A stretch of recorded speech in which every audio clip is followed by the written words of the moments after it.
The gas pump died with a wheeze and a bang that echoed across the empty lot like a gunshot. Sage Morningstar stared at the black smoke curling from the ancient machine and felt her last thread of hope snap. Mama? 8-year-old Ivy peered around the corner of the station's paint-peeled building, her wolf-keen nose already picking up the acrid smell of burnt wiring. Is it broken again? Again. As if the pumps had been working long enough between breakdowns to merit that word. Sage wiped her grease-stained hands on her jeans and forced a smile she didn't feel. Just a little hiccup, baby. Go back inside with Owen. But it wasn't a hiccup. It was a death rattle. Sage had inherited Moonrise gas station 6 months ago when Alpha Garrett died, along with a mountain of debt and the pack's collective scorn. The Silverpine pack had made their feelings clear from day one. She was nobody, an Omega who'd somehow conned their Alpha into leaving her his junk pile, instead of passing it to his rightful heir, Beta Victor Ironwood. Never mind that Garrett Morningstar had been her father. Never mind that he'd never once acknowledged her as his daughter, leaving her to scrape by on the pack's edges while his legitimate family lived in the big house on the hill. The pack preferred their version of the story, that she was a gold digger who'd manipulated a dying man. The truth was Messier. The truth always was. Sage Morningstar. The voice cut through the afternoon heat like a blade. She turned to find Alpha Riker Shadowmere standing beside a gleaming black SUV, his pale eyes taking in the smoking pump, the cracked asphalt, the rust-stained building that had seen better decades. He was younger than most Alphas, maybe 35, with the kind of cold handsomeness that belonged on magazine covers rather than gas stations. He'd taken over the pack 3 months ago when the former Alpha retired, and his first order of business had been a modernization initiative that mostly involved making Sage's life hell. Alpha. She straightened her shoulders, meeting his gaze even though every instinct screamed at her to look away. Omega or not, she had pride. I see you're having equipment troubles. His tone was conversational, but Sage caught the steel beneath it. Riker Shadowmere didn't make social calls. Nothing I can't handle. Can't you? He stepped closer, and she caught his scent, pine and snow and something darker underneath. Power, pure and simple. Because from where I stand, it looks like you're running a health hazard. Those pumps are older than some pack members. The building's falling apart. The convenience store hasn't had fresh inventory in weeks. Each word hit like a physical blow because they were all true. Sage had been patching and repatching everything she could, stretching every dollar until it screamed, but it wasn't enough. It would never be enough. I'm working on it. Are you? Riker's smile was winter sharp. Because I've been patient, Sage. More patient than the Pack Council thinks I should be. But patience has limits. Before she could respond, the station door flew open and her son Asher burst out, his dark hair wild and his eyes blazing with fury that made her stomach drop. At 10, he was already showing signs of alpha dominance that terrified her, not because she was afraid of him, but because she knew what the pack would do if they suspected her Omega son carried alpha blood. Mama, Owen's crying again, Asher announced, his voice carrying the kind of command that shouldn't exist in a child. Those pack school jerks called him a bastard Omega spawn, and when I told them to stop, Mrs. Clearwater said I was being aggressive and maybe I should learn my place. The words hung in the air like a thrown gauntlet. Sage felt Riker's attention sharpen, his nostrils flaring slightly as he caught something in Asher's scent. Her heart hammered against her ribs. Asher, go check on your brother, she said quickly. And take Ivy with you. But Asher was staring at Riker now, his small body tense with the kind of territorial aggression that should have been impossible for an Omega's child. You're the new Alpha. I am. Riker's voice was carefully neutral. Are you here to kick us out like everyone says you will? Asher. Sage's voice cracked like a whip. Inside. Now. Her son held Riker's gaze for another heartbeat, a heartbeat too long for comfort, before nodding once and disappearing back into the station. The silence that followed felt heavy enough to crush her. Interesting boy, Riker said finally. He's protective of his family. Nothing more. Riker's pale eyes found hers again. Let's cut to the chase, Sage. This place is a disgrace to Pack lands. The equipment's failing, the building's a safety hazard, and frankly, it's an embarrassment. The Pack Council wants me to reclaim it for the Treasury. And you? What do you want? I want to give you a chance to prove that Garrett's faith in you wasn't misplaced. He pulled out his phone and showed her a series of photos, other gas stations, modern and gleaming. These are Pack standards. Working pumps, clean facilities, proper safety measures. You have 30 days to bring Moonrise up to code. 30 days. Sage's mouth went dry. The repairs alone would cost more than she made in 6 months. And if I can't? Then you forfeit the property to the Pack Treasury, and the Council will decide what to do with it. Probably sell it to Victor Ironwood. He's been very interested in acquiring it. Of course he had. Victor had expected to inherit everything when Garrett died, and finding out that the old Alpha had left his gas station to his illegitimate Omega daughter had been a blow to both his pride and his wallet. 30 days, Sage repeated. 30 days. Riker turned to go, then paused. For what it's worth, I hope you succeed. Garrett saw something in you worth protecting. I'd hate to think he was wrong. He drove away in a cloud of dust, leaving Sage standing beside her smoking gas pump with the weight of impossible expectations pressing down on her shoulders. Through the station window, she could see her 3 children, Asher comforting a sniffling Owen while Ivy braided friendship bracelets that no Pack child would ever wear. They deserved better than this. They deserved a mother who could provide for them, protect them, give them the kind of life that didn't involve hiding their father's identity and pretending their older brother wasn't showing alpha traits that could get them all exiled. But deserving and getting were 2 different things, and Sage had learned that lesson the hard way. She looked at the broken pump, calculated the cost of repairs against her bank balance, and felt something cold and determined settle in her chest. 30 days wasn't much, but it was what she had. It would have to be enough. Chapter 2. Sage spent the rest of the day with her head buried in repair manuals and her phone pressed to her ear, calling every mechanic within 50 miles. The numbers that came back made her stomach churn. Even if she found someone willing to work on equipment this old, the cost would eat through what little savings she had and then some. Mama? Ivy appeared at her elbow, holding a plate of peanut butter sandwiches. You forgot to eat lunch. Thank you, baby. Sage accepted the sandwich even though her appetite had died along with the gas pump. Her daughter's worried eyes reminded her that no matter how bleak things looked, she had to keep it together. The twins were too young to understand the full scope of their situation, but they could sense her fear. Is the mean alpha man gonna take our home? Owen asked from the doorway, his lower lip trembling. No one's taking anything, Sage said firmly, pulling both twins close. We're Morningstars, remember? We don't give up. It was a lie, but sometimes lies were kinder than truth. That evening, as she tucked the children into the small apartment above the station, Asher lingered by her side. Her eldest had always been too perceptive for his own good. I could help, he said quietly. I'm stronger than other kids my age. I could work on the pumps. Absolutely not. The sharpness in her voice made him flinch. You're 10 years old, Asher. Your job is to be a kid, not fix my problems. But if I'm really... You're not. She cut him off before he could finish the thought they'd been dancing around for months. You're my son, and you're perfect exactly as you are. Don't let anyone tell you different. He nodded, but she could see the questions burning in his dark eyes. Questions she couldn't answer without unraveling the careful lies that kept them safe. The next morning brought the rumble of a motorcycle engine that sounded expensive enough to power a small aircraft. Sage looked up from her coffee to see a man climbing off a sleek black bike that probably cost more than her annual income.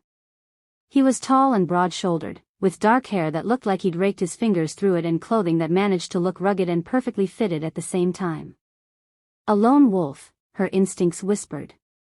But that was impossible. Lone wolves didn't just wander into Pack territory without permission, not unless they had a death wish. He approached the station with the easy confidence of a man who belonged wherever he chose to stand, and Sage found herself straightening her shoulders in response. She'd learned early that showing weakness to strange wolves was a mistake. "Morning," he said, his voice carrying a hint of an accent she couldn't place. "Heard you might have some mechanical troubles." "Who's asking?" Knox Ravencrest. He extended a hand that looked like it could crush steel or handle delicate work with equal skill. "I'm between jobs, looking for some honest work. Figured a place like this might need an extra pair of hands." Sage stared at his offered hand without taking it. Everything about him screamed expensive, from his leather jacket to his perfectly maintained boots. The motorcycle alone was worth more than most pack members made in a year. "You don't look like you need work," she said bluntly. His smile was crooked and entirely too charming. "Looks can be deceiving. I've got skills with machinery, and I'm guessing you've got machinery that needs fixing. Seems like we could help each other out." "And what exactly would you want in return?" "Just what I said. Honest work for honest pay. Maybe a place to park my bike and catch some sleep if you've got the space." Every rational part of her brain screamed that this was a trap. Mysterious strangers didn't show up offering help right when you needed it most, not unless they wanted something you couldn't afford to give. But desperation made people do stupid things, and she was running short on options. "You know anything about gas pumps from the Stone Age?" "Lady, I can make anything with an engine purr like a kitten." The confidence in his voice made something flutter in her chest that had nothing to do with hope and everything to do with the way his green eyes seemed to see straight through her defenses. 30 days, she heard herself saying. "That's all the time I've got to get this place running properly. Then we better get started." She led him to the smoking pump, watching as he circled it like a predator sizing up prey. His hands moved over the machinery with a familiarity that spoke of real experience, and when he popped the access panel, she caught herself admiring the way his muscles shifted under his shirt. "Focus, Sage. He's still a stranger who showed up at exactly the wrong time to be coincidence." "How bad is it?" she asked. "Bad, but not hopeless." He straightened, wiping his hands on a rag that had appeared from nowhere.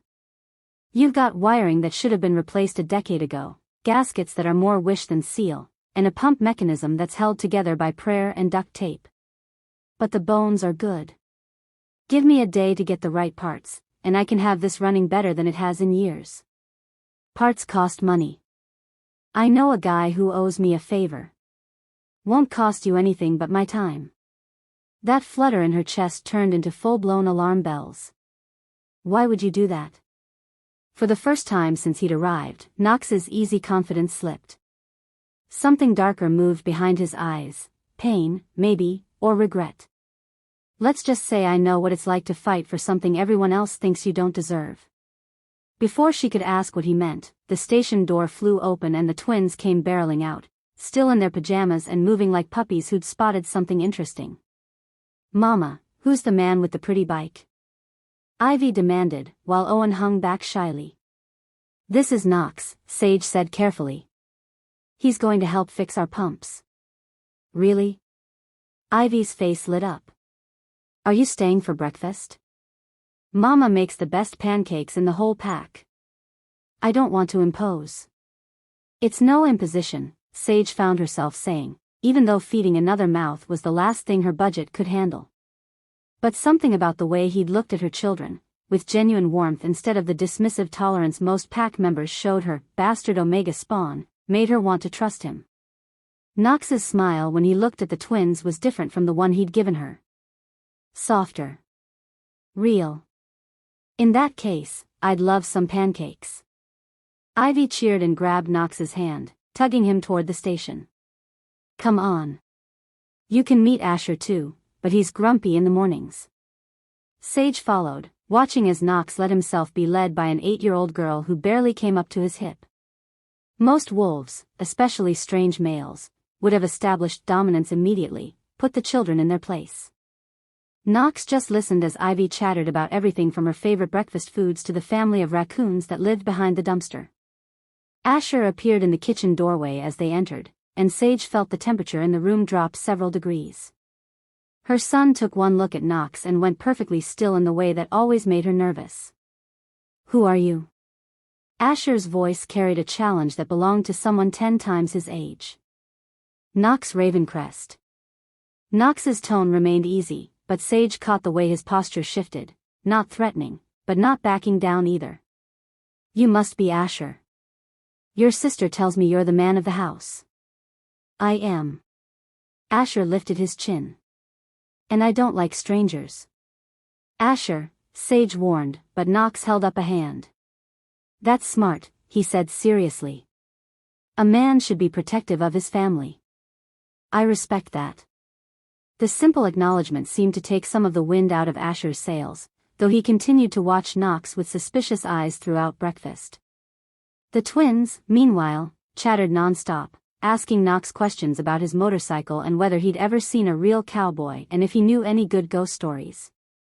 Knox answered each question with the kind of patience that spoke of experience with children, and by the time Sage flipped the last pancake, even Owen was giggling at Knox's story about a raccoon that had once stolen his entire dinner. "All right, you 3 need to get ready for school," Sage announced, ignoring the chorus of protests. "Mr. Ravencrest has work to do." "Knox," he corrected. "And they're welcome to watch if they want. I like an audience." "They have school," Sage said firmly, though she found herself reluctant to send the children away. It had been a long time since she'd seen them this animated around a stranger. After the kids left for school, Asher with one last warning glare at Knox, Sage led him back to the Pumps. She spent the morning watching him work, ostensibly to keep an eye on him but really because she couldn't look away. Knox moved around machinery like he spoke its language, his hands sure and gentle as he coaxed life back into systems that should have been dead years ago. "Where did you learn to do this?" she asked during a break. "Here and there." His tone was casual, but she caught the evasion. "I've always been good with my hands." "And the motorcycle?" "That's not exactly drifter transportation." Knox's hand stilled on the wrench he was holding. "Like I said, looks can be deceiving." "Meaning you're not really a drifter?" "Meaning I'm whoever I need to be to get by." The answer told her nothing and everything. Knox Ravencrest was running from something, the question was what, and whether it would follow him here. That evening brought the monthly pack meeting, held in the community center that had seen better decades. Sage usually avoided these gatherings, but Alpha Riker had made it clear that attendance wasn't optional. She sat in the back with the other Omegas and Lesser Wolves, trying to make herself invisible while the pack's power players held court up front. The meeting covered the usual business: territory patrols, upcoming celebrations, complaints about teenagers racing their cars through the residential district. Sage was counting the minutes until she could escape when Beta Victor Ironwood stood up. "I have something to say about the Moonrise situation," he announced, his voice carrying easily through the room. Sage's blood turned to ice. Victor was a handsome man in the way that belonged on political posters, all perfect teeth and practiced charm. He'd been pursuing her on and off for years, ever since his mate died in a car accident, and his interest had intensified after Garrett's death. She'd always assumed it was about the gas station, but the look in his eyes suggested something more personal. "As we all know, Alpha Garrett left the Moonrise gas station to Sage Morningstar," Victor continued, his tone reasonable and regretful. "While I respect our late Alpha's wishes, I think we can all agree that the situation has become untenable." Murmurs of agreement rippled through the crowd. Sage felt dozens of eyes turning her way, most of them unsympathetic. "The station is a disgrace to our territory," someone called out. "It's been falling apart for months." "She can't even keep the pumps running," added another voice. Victor raised his hand for silence. "Which is why I'm prepared to offer a solution that benefits everyone involved." Sage's stomach dropped as she realized where this was heading. "Sage Morningstar," Victor turned to face her directly. "I formally request your hand in mating. As my mate, you and your children would be provided for, and the gas station would receive the investment it needs to serve our pack properly." The silence that followed was deafening. Sage felt every eye in the room on her, waiting for her response to what Victor clearly thought was a generous offer. She could see the calculation in their faces, a nobody Omega getting a chance to mate with the pack's second-in-command was more than she deserved. "That's very thoughtful of you, Victor," she managed, her voice steady despite the fury building in her chest. "But I'll have to decline." The temperature in the room seemed to drop 10 degrees. "Decline?" Victor's smile didn't waver, but something cold flickered in his eyes. "Perhaps you didn't understand. I'm offering to solve all your problems." "I understood perfectly." Sage stood up, ignoring the way her hands wanted to shake. "And my answer is no." "You're making a mistake," Victor said, his reasonable tone not quite hiding the threat underneath. "You have 30 days to bring that station up to standards. Even with my help, that would be challenging.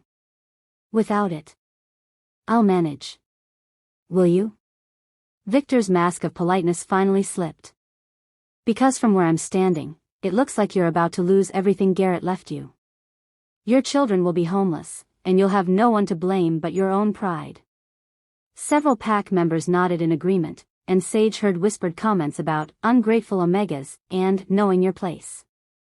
The pressure of their disapproval pressed down on her like a physical weight, but she lifted her chin and met Victor's gaze squarely. "My children and I will be fine," she said clearly. "We don't need rescuing." She walked out before Victor could respond, her back straight and her head high until she was safely outside. Only then did she allow herself to lean against the building and take the shaking breath she'd been holding. She'd just made an enemy of the pack's most powerful beta, in front of witnesses who would be happy to spread the story. Victor Ironwood didn't take rejection well under the best circumstances, and public humiliation would only make him more dangerous. The walk back to the station felt like it took forever. When she finally reached the pumps, she was surprised to find Knox still there, working by the light of a portable lamp he'd produced from somewhere. He looked up as she approached, taking in her expression with those two knowing green eyes. "Rough meeting?" "You could say that." She didn't offer details, and he didn't ask. Another point in his favor. "Pumps are running," he said instead. "I'll need to order some parts for a permanent fix, but they'll hold for now." "Thank you." The words felt inadequate for what he'd accomplished in one day, but they were all she had. "Get some sleep," Knox said, wiping his hands clean. "Tomorrow we tackle the building repairs." He headed toward his motorcycle, and Sage found herself calling after him. "Knox? Where are you planning to sleep tonight?" He paused, his hand on the bike's handlebar. "I'll find somewhere.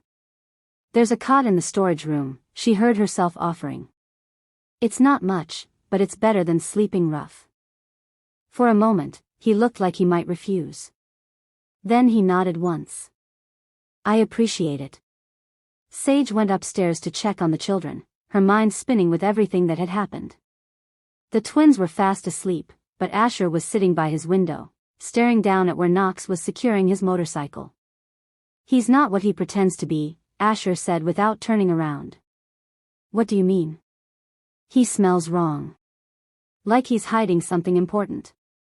Asher's young face was troubled. "But he doesn't smell dangerous. Not to us, anyway." Sage's son had inherited more than just physical strength from his unknown father. His instincts were razor-sharp, especially when it came to reading other wolves. If Asher said Knox was hiding something, he was probably right. "Do you want me to ask him to leave?" Asher considered this seriously. "No. I think he's here to help." "But Mama?" He finally turned to look at her. "Be careful. Whatever he's hiding, it's big."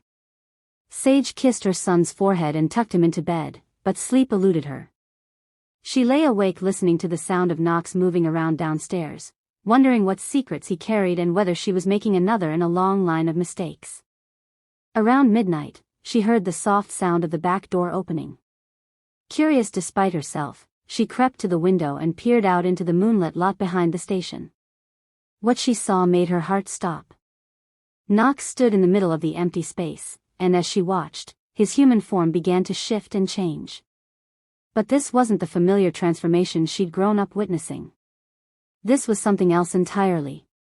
The wolf that emerged was massive, easily twice the size of any pack wolf she'd ever seen.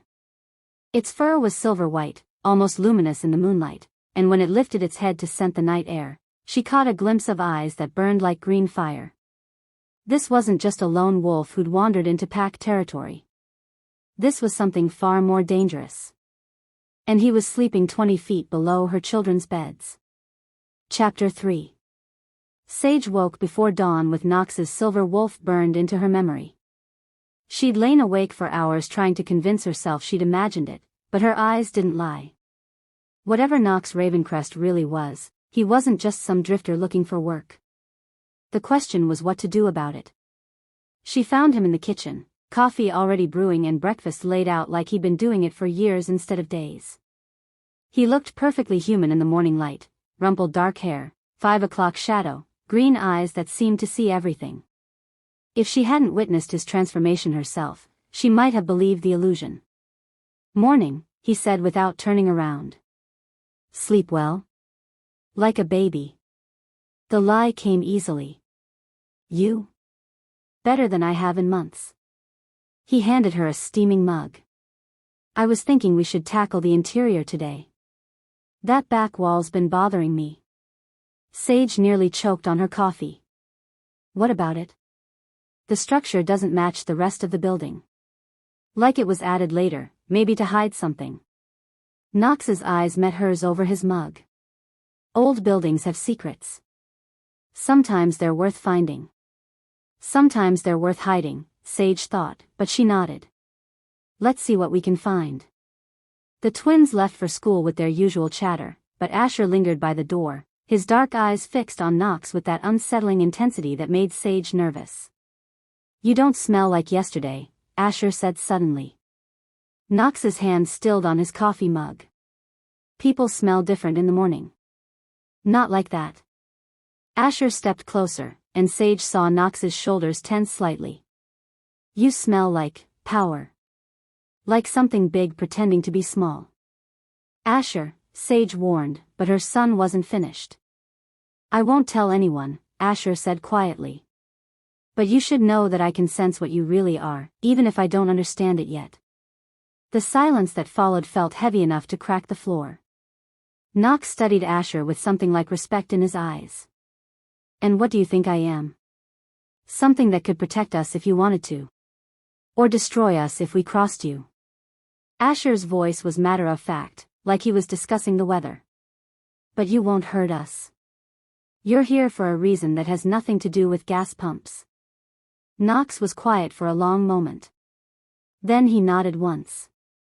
"You're going to be a hell of an alpha someday, kid." Asher flushed with pleasure at the acknowledgement before catching himself. "I'm not supposed to be an alpha. Mama says." "Your mama's protecting you," Knox said gently. "That's what good mothers do. But hiding what you are won't make it go away forever." Sage felt her world tilt sideways.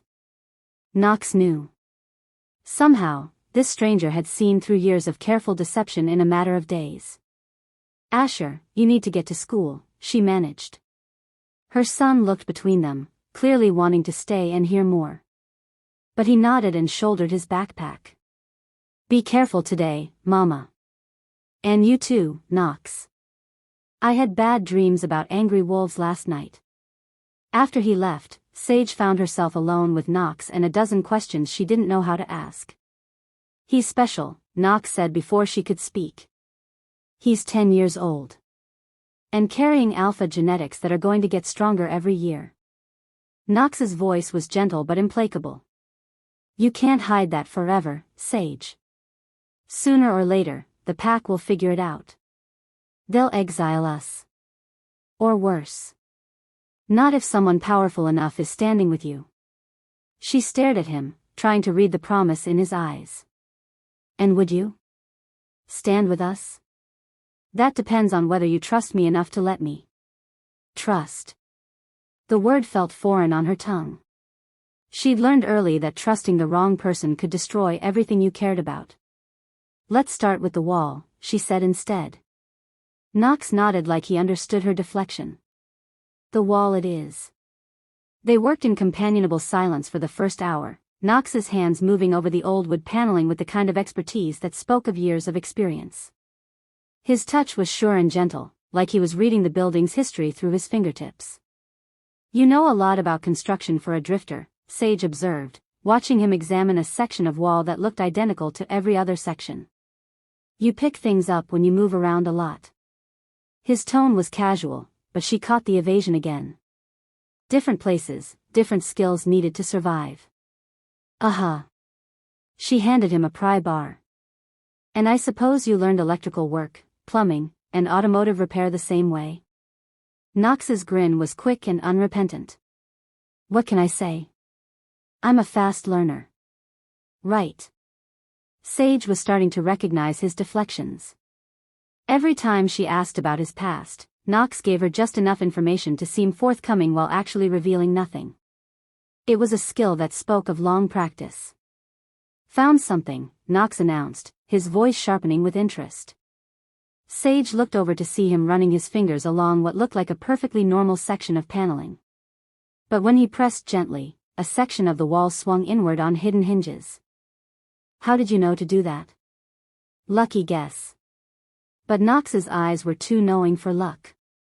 "Looks like your father left you more than a gas station." The hidden compartment was about 3 feet square and lined with metal.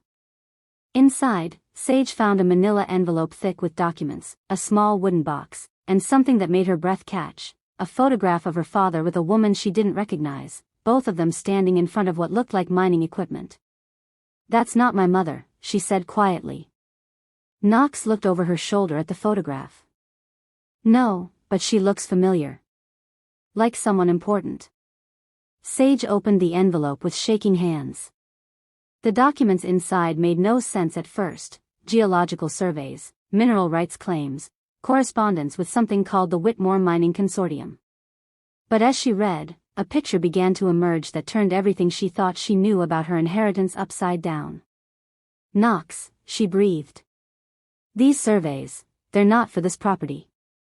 They're for the entire mountain range behind the Pack lands." "What kind of surveys?" "Rare earth minerals. According to this, there's a fortune buried under Silverpine territory." She looked up at him, pieces clicking together in her mind. "That's why Garrett left me the station. It's not about the business, it's about the location. This property sits right on top of the richest vein." Knox was studying one of the documents, his expression unreadable. "When were these surveys done?" 3 years ago. Right around the time Victor started pushing for modernization of Pack infrastructure." Sage felt sick. "He knows, doesn't he? That's why he wants the property." "Why he wants me?" "Probably." Knox's voice was grim. "Question is, what are you going to do about it?" Before she could answer, the sound of children shouting erupted from outside. Sage's blood turned to ice as she recognized Asher's voice, raised in fury and something else, command that no 10-year-old should possess. They rushed outside to find chaos. Asher stood in front of the twins, who were pressed against the side of the building with tears streaming down their faces.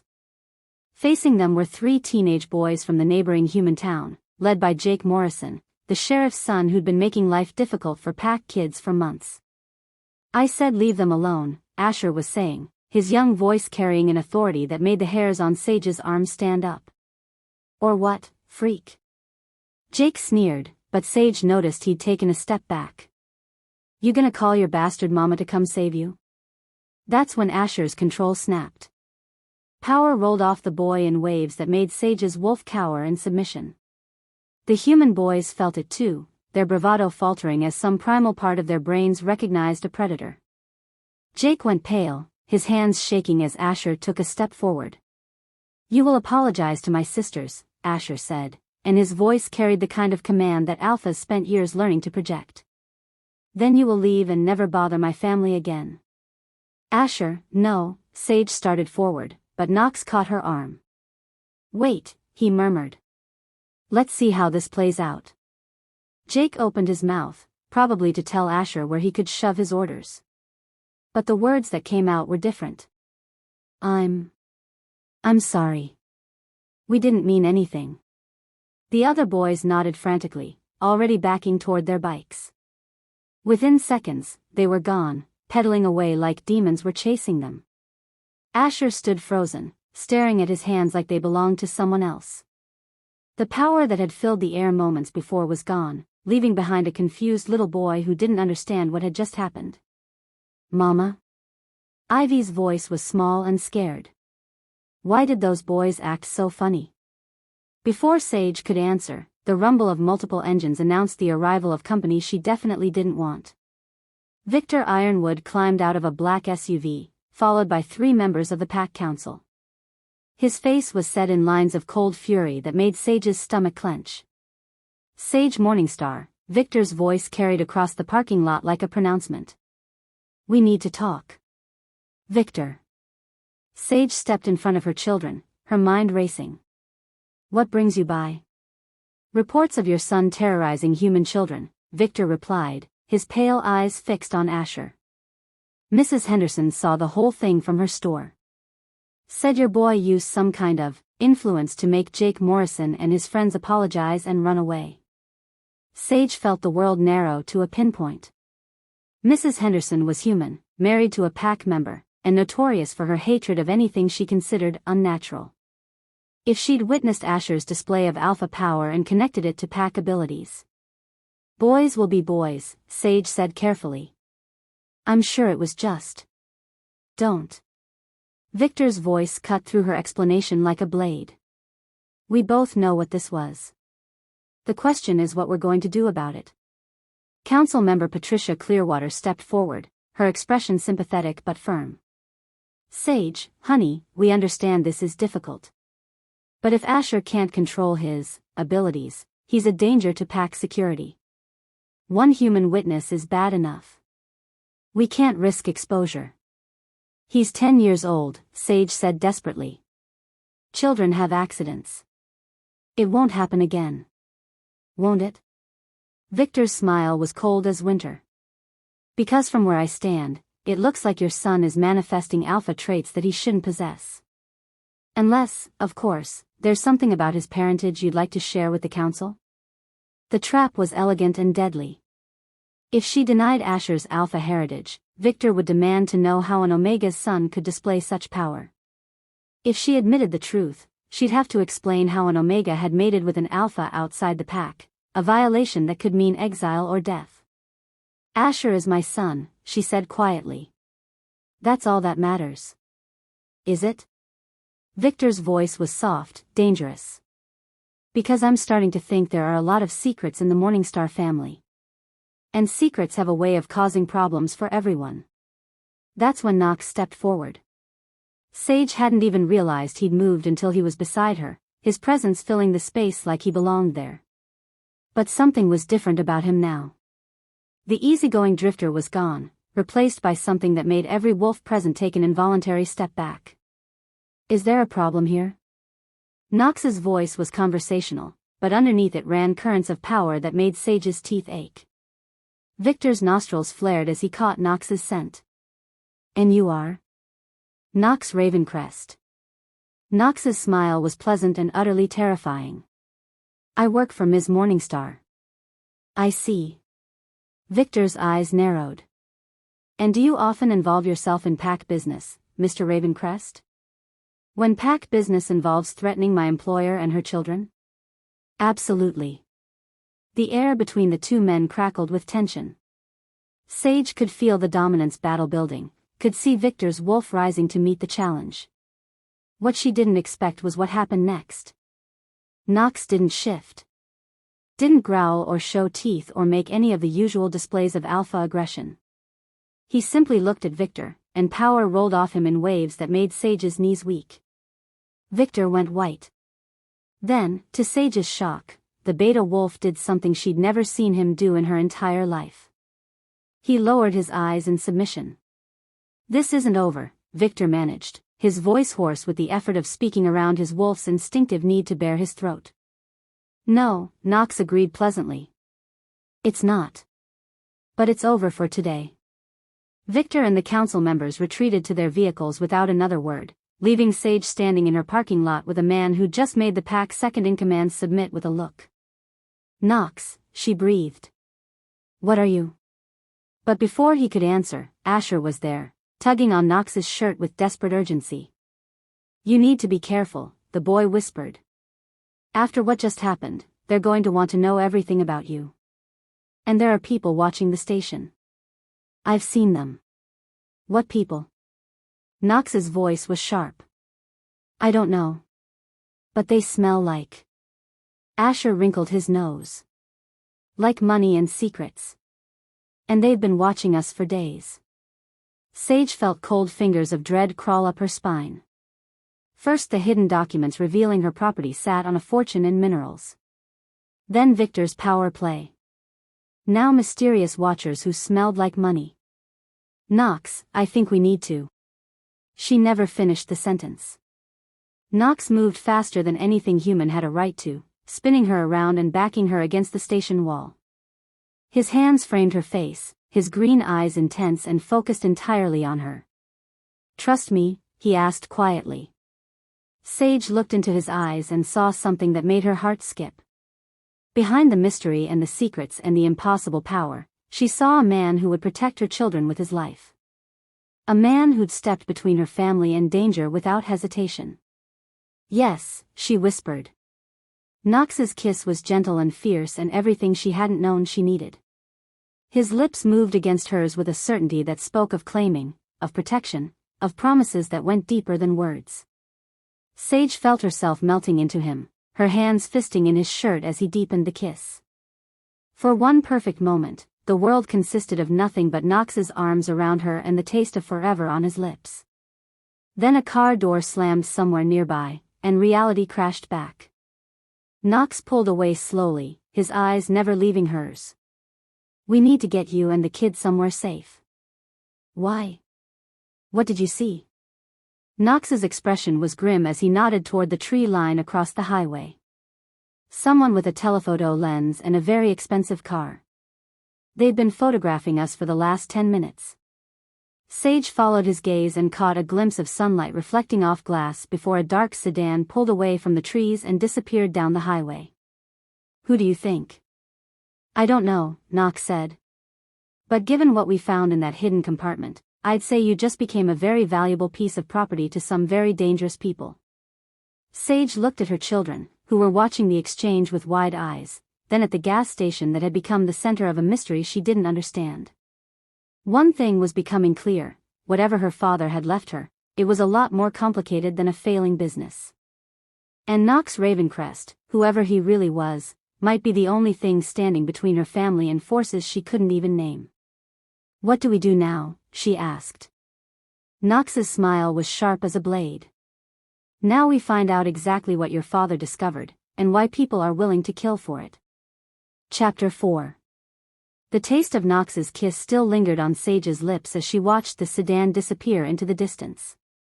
Everything had changed in the space of a heartbeat: the discovery of her father's hidden documents, Asher's dangerous display of power, Knox's mysterious dominance over Victor, and now surveillance that spoke of threats she couldn't even comprehend. Inside, Knox said quietly, his eyes still scanning the tree line. "We need to talk." Sage gathered her children, noting how Asher stayed close to Knox while the twins flanked her like a protective guard. Even at 8 years old, they sensed the shift in the air, the way safety had become a fragile thing that could shatter without warning. Once they were back in the station, Knox turned to face her with an expression that was part regret, part determination, and entirely serious.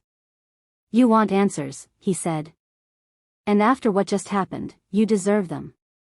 Who are you really?" The question came out steadier than she felt.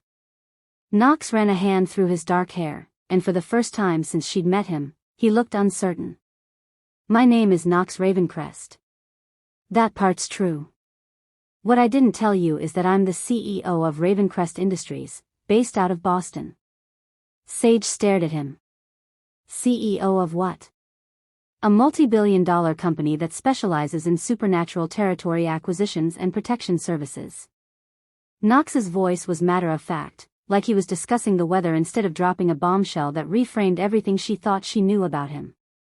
We help supernatural communities navigate human legal systems, protect valuable territories from exploitation, and occasionally, investigate when things go wrong. Billion with AB? Sage's voice came out higher than normal. With AB. And you're here because? Knox pulled out his phone and showed her a series of emails and documents. 3 months ago, my company received intelligence about a coordinated effort to expose and destabilize werewolf communities across the Pacific Northwest. The attacks weren't random. Someone was feeding detailed information about pack territories, leadership structures, and economic assets to anti-supernatural government factions. Sage felt the blood drain from her face. Anti-supernatural government factions? They exist, Knox said grimly. Most government officials don't know about us, but there are always some who do. Usually they're content to maintain the status quo. We stay hidden, they pretend we don't exist. But recently, someone's been providing them with detailed intelligence about pack territories that have valuable natural resources. And you think that someone is here? In Silverpine? I know it is. Knox's expression was granite hard. The intelligence we intercepted mentioned your gas station specifically. Someone's been feeding information about this property to people who want to use it to expose the entire pack. The pieces started clicking together in Sage's mind with sickening clarity. Victor Ironwood has been making regular trips to Seattle for the past 6 months, Knox confirmed. Trips that don't match any pack business we could identify. And his bank accounts show regular deposits from a shell company tied to a federal task force that officially doesn't exist. Sage sank into a chair, the implications hitting her like physical blows. He's been selling us out. Gets worse. According to our intelligence, Victor believed he would inherit your father's estate when Garrett died. When that didn't happen, he assumed you were just a temporary obstacle. But when you refused his proposal last night, he decided to escalate. Sage felt sick. That's why he brought the council today. He was trying to force me out before I could discover whatever Garrett left me. Speaking of which, Knox said, pulling out the safety deposit box key they'd found in the hidden compartment. I think it's time we found out exactly what your father wanted to protect. The drive to the bank felt like traveling through enemy territory. Knox kept checking his mirrors while Sage clutched the key and tried to process everything he'd told her. A billionaire CEO. Government conspiracies. Her own Pax Beta selling them out to anti-supernatural forces. Why didn't you tell me who you were from the beginning? She asked as they pulled into the bank parking lot. Knox was quiet for a long moment. Because I needed to know if I could trust you. And because. He met her eyes. Because once people know what I'm worth, they see dollar signs instead of me. You looked at me like I was just a man who might be able to help. I hadn't realized how much I needed that. There was vulnerability in his voice that made her chest ache. And now? Now I know you're worth protecting, regardless of what your father left you. Knox's smile was soft and real. Though I have a feeling what he left you is going to change everything. The safety deposit box was larger than Sage had expected, and heavy enough that the bank employee had to help Knox lift it onto the table in the private viewing room. Inside, wrapped in waterproof packaging, were documents that made the ones they'd found at the station look like rough drafts. Jesus, Knox breathed, spreading out a detailed geological survey that looked like it had cost a fortune to produce. Sage, this isn't just about rare earth minerals. She looked over his shoulder at maps covered in technical notations and survey markers. What is it? Natural gas. A massive reserve that runs underneath most of the pack lands, with the primary access point directly beneath your gas station.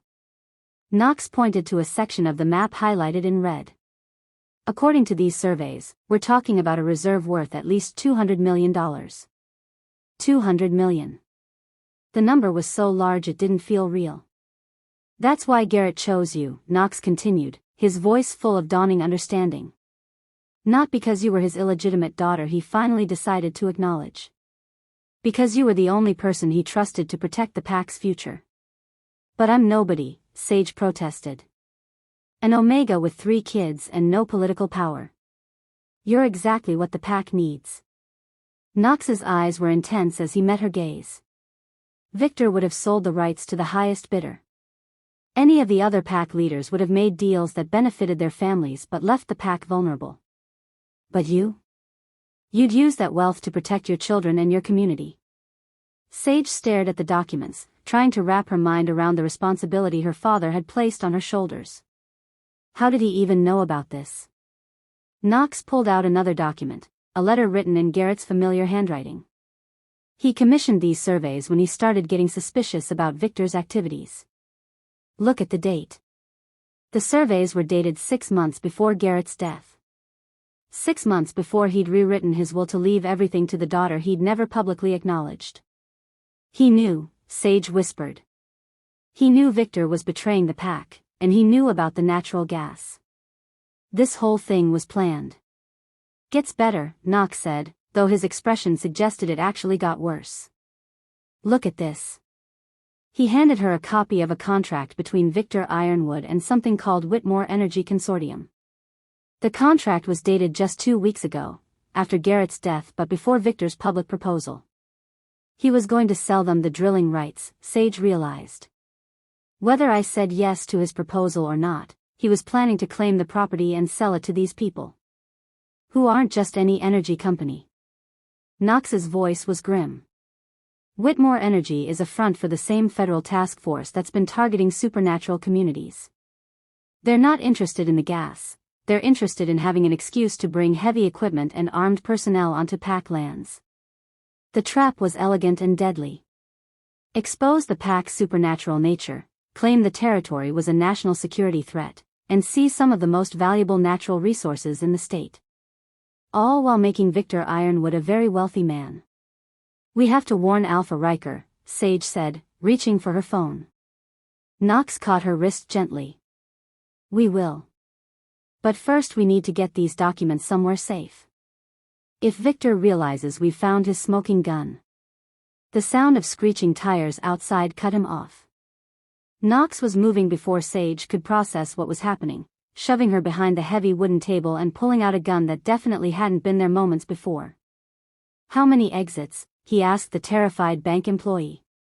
Just the front and the emergency exit in the back, the woman stammered. Back exit. Now. Knox's voice carried the kind of authority that made people move without thinking. They made it halfway down the corridor before the front windows exploded inward in a shower of glass and smoke. Armed figures in tactical gear poured through the opening, their weapons trained on anything that moved. This way, Knox shouted, pushing Sage toward the emergency exit. They burst into the back alley to find more trouble waiting. 3 men in black tactical gear were positioned around Knox's motorcycle, their weapons raised. But these weren't just any mercenaries. Sage could smell the wrongness on them, the chemical scent of people who'd been dosed with suppressants to hide their supernatural nature. Knox Ravencrest, one of them called out. You're interfering with a federal investigation.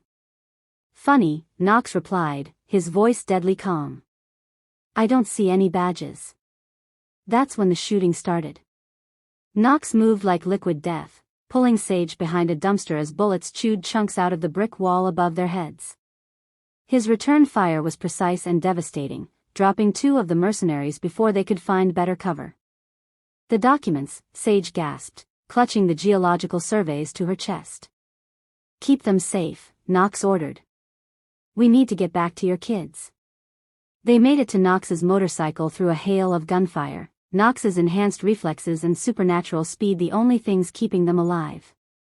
The bike roared to life just as more vehicles screeched into the alley. The ride back to the gas station was a nightmare of high-speed chases and near-miss collisions. Knox drove like a man possessed, weaving through traffic while Sage held on and prayed they'd make it back before the mercenaries found another way to the station. They were too late. Smoke was rising from the direction of Moonrise gas station when they crested the hill, and Sage's heart stopped as she saw flames licking at the building she'd called home for 6 months. The kids, she breathed.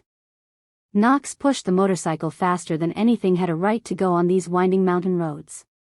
They skidded into the parking lot to find chaos. The gas station was burning, pack members were scattered around the lot in various states of shock and injury, and Alpha Riker was standing in the middle of it all with blood on his shirt and fury in his eyes. Sage. Ivy's voice cut through the noise, and Sage turned to see her children huddled behind one of the pack's SUVs. All three were dirty and scared but unharmed, and the relief almost brought her to her knees. What happened? Knox demanded as they reached Riker. Armed attack about 20 minutes ago, the Alpha replied grimly. They came in fast and hard, looking for something specific. When they didn't find it, they torched the place. The children? Asher got them out, Riker said, and there was something like respect in his voice. Kids showed more alpha instincts in 5 minutes than most wolves develop in years. He organized the evacuation and held the attackers off until we could respond. Sage looked at her 10-year-old son with a mixture of pride and terror. Asher was standing protectively in front of his sisters, his young face set in lines of determination that belonged on someone much older. "Mama," he said when he saw her. They were looking for papers. Important papers about the gas station. I heard them talking. Did you get a look at them? Knox asked. Asher nodded. Some were pack. Some weren't. His dark eyes found Knox's. And some smelled like the beta. Victor. Of course. Where is Victor now? Sage asked. Riker's expression darkened. Gone. Left about 10 minutes before the attack with some story about emergency council business in the next county. He looked between Sage and Knox. I'm starting to think there are things about my beta I should have known. More than you can imagine, Knox said. But right now we need to get Sage and her children somewhere safe. This attack was just the beginning. As if summoned by his words, the sound of approaching helicopters filled the air. Black aircraft with no visible markings circled the gas station like mechanical vultures. Federal Task Force, Knox said grimly. They're not even pretending to be subtle anymore. What do we do? Sage asked, clutching the documents that had nearly gotten them killed. Knox looked at the burning building, the circling helicopters, and the pack members who were starting to understand that their safe little territory had become a battleground. We run, he said simply. Deep into the wilderness where their technology can't follow. And we figure out how to stop this before they destroy everything you care about. The children. Come with us. All of them. Knox's voice was absolute. Because after what just happened, nowhere in pack territory is safe anymore. Sage looked at her burning home, her terrified children, and the man who'd stepped into her life claiming to be a drifter but who was actually a billionaire with the resources to fight back against forces she couldn't even name. How do we even begin to fight this? Knox's smile was sharp as a blade and twice as dangerous. We start by making them realize they've picked a fight with the wrong wolves. Alpha Riker stepped forward, his pale eyes hard as winter. You have pack support, Sage. Whatever your father saw in you, whatever he left you to protect, we'll help you protect it. The helicopters were circling lower now, and Sage could see figures rappelling down ropes toward the burning station. Time was running out. Pack what you can carry, Knox ordered. We leave in 5 minutes. Sage gathered her children and what few belongings they could manage, her mind spinning with everything that had changed in the space of a few hours. This morning she'd been a struggling single mother trying to save a failing gas station. Tonight she was the keeper of secrets worth hundreds of millions of dollars, being hunted by forces that wanted to destroy her entire community. But as she watched Knox coordinate with Riker to organize the evacuation, as she saw Asher take charge of his younger siblings with competence that spoke of true alpha potential, as she felt the pack rally around her family despite years of them being outsiders, Sage realized something important. She wasn't running away from a fight. She was running toward one. And with Knox Ravencrest at her side and $200 million worth of leverage in her hands, she had a chance of winning. The helicopters touched down as they disappeared into the forest, leaving behind the burning remains of Moonrise gas station and stepping into a wilderness that would either hide them long enough to plan their counterattack or become their grave. Chapter 5. The abandoned safe house sat like a forgotten secret in the heart of Silverpine territory, hidden so deep in the old-growth forest that even most pack members had forgotten it existed. Alpha Riker had pressed the key into Sage's hand as they'd fled the burning gas station, his pale eyes holding promises of protection and grim determination. Built during the territorial wars in the 50s, he'd explained tersely.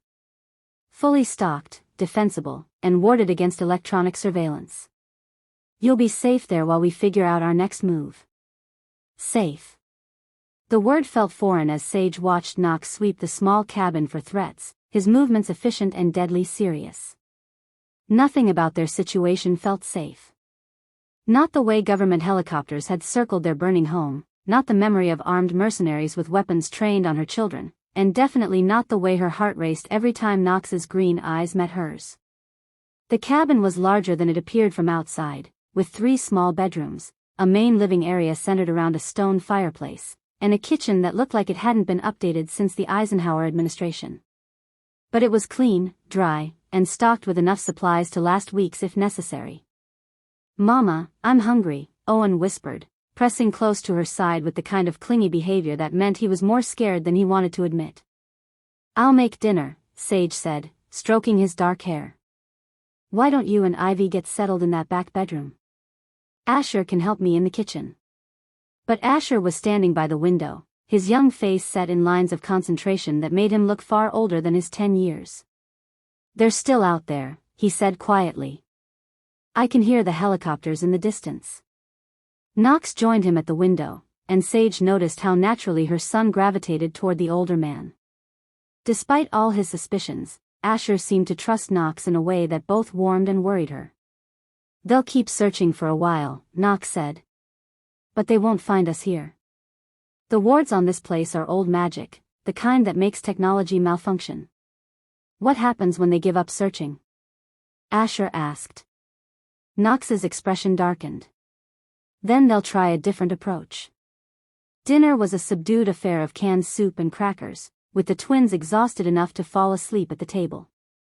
Sage carried them to the back bedroom, tucking them in with blankets that smelled like cedar and old pack magic. When she returned to the main room, she found Knox feeding logs to the fire while Asher sat nearby, supposedly reading but actually watching the older man with that unsettling intensity. "Asher, you should get some sleep too," Sage said gently. "I'm not tired." But his eyelids were heavy, and she could see the toll the day had taken on him. "Go on," Knox said, not looking up from the fire. "I'll keep watch. Your family's safe here." Asher nodded reluctantly and headed toward the smaller bedroom he'd claimed for himself. But he paused in the doorway, looking back at Knox with an expression Sage couldn't read. "You're not telling us everything," the boy said quietly. "About why you're really here." Knox's hand stilled on the poker he'd been using to adjust the logs. "What makes you say that?" "You smell like secrets. Like guilt." Asher's dark eyes were far too knowing. "But you also smell like someone who cares about us. I'm trying to figure out which one is stronger." The silence that followed was heavy enough to suffocate. Knox looked at Asher for a long moment, and Sage saw something like pain flash across his features. "The truth is complicated," Knox said finally. "Most important things are." Asher disappeared into his room, leaving Sage alone with Knox and a dozen questions she wasn't sure she wanted answered. Knox stood slowly, his broad shoulders tense as he turned to face her. In the firelight, he looked like something out of a fairy tale, too handsome to be real, too powerful to be entirely safe. "He's right," Knox said quietly. "About the secrets." Sage felt something cold settle in her stomach. "What kind of secrets?" Knox ran a hand through his dark hair, and she recognized the gesture as one he made when he was trying to find words for something difficult. "When I first came to Silverpine, it wasn't because I'd heard you needed help," he said. "It was because Ravencrest Industries had identified your property as a potential acquisition target." The words hit her like physical blows. Acquisition target. The intelligence about federal interest in PAC territories didn't come from nowhere. "My company monitors supernatural communities that might be at risk, partly to protect them but partly to..." He paused, clearly struggling. "To identify opportunities." Opportunities. Sage's voice was flat, but inside she felt something precious beginning to crack. You mean places you could buy cheap before anyone realized their real value? Yes. The word was barely a whisper. So when you showed up offering to fix my pumps, that was what? Research? Due diligence? Knox's green eyes were full of something that looked like pain. Initially, yes. The plan was to assess the property, figure out what you knew about its value, and make an offer you couldn't refuse. Sage felt the bottom drop out of her world. Everything, his kindness to her children, his protection, the way he'd made her feel like she mattered, all of it had been a lie. What changed? The question came out steadier than she felt. You did. Knox stepped toward her, his voice gaining strength. Everything changed the moment I saw you trying to fix that damn pump with duct tape and determination. Changed when I watched you put your children's needs ahead of your own every single time. Changed when I realized you weren't some opportunistic Omega who'd conned an alpha out of his estate. You were exactly what Garrett saw in you. Which was someone worth protecting. Someone who'd use power responsibly instead of for personal gain. Knox's eyes were intense as they met hers. Someone who made me want to be better than I was. Sage stared at him, trying to separate truth from manipulation. And your company? Do they know about your change of heart? Knox's expression darkened. My board of directors thinks I'm here conducting a routine acquisition survey. They expect me to close the deal and move on to the next opportunity. But you're not going to do that. No. Knox's voice was absolute. I'm going to help you protect what your father left you, even if it costs me everything. The declaration hung between them like a bridge she wasn't sure she was brave enough to cross. Part of her wanted to rage at him for the deception, for making her trust him when he'd come here to exploit her. But a larger part recognized the pain in his eyes, the way he'd put himself between her family and danger without hesitation. Knox, she started, but he was already moving toward her.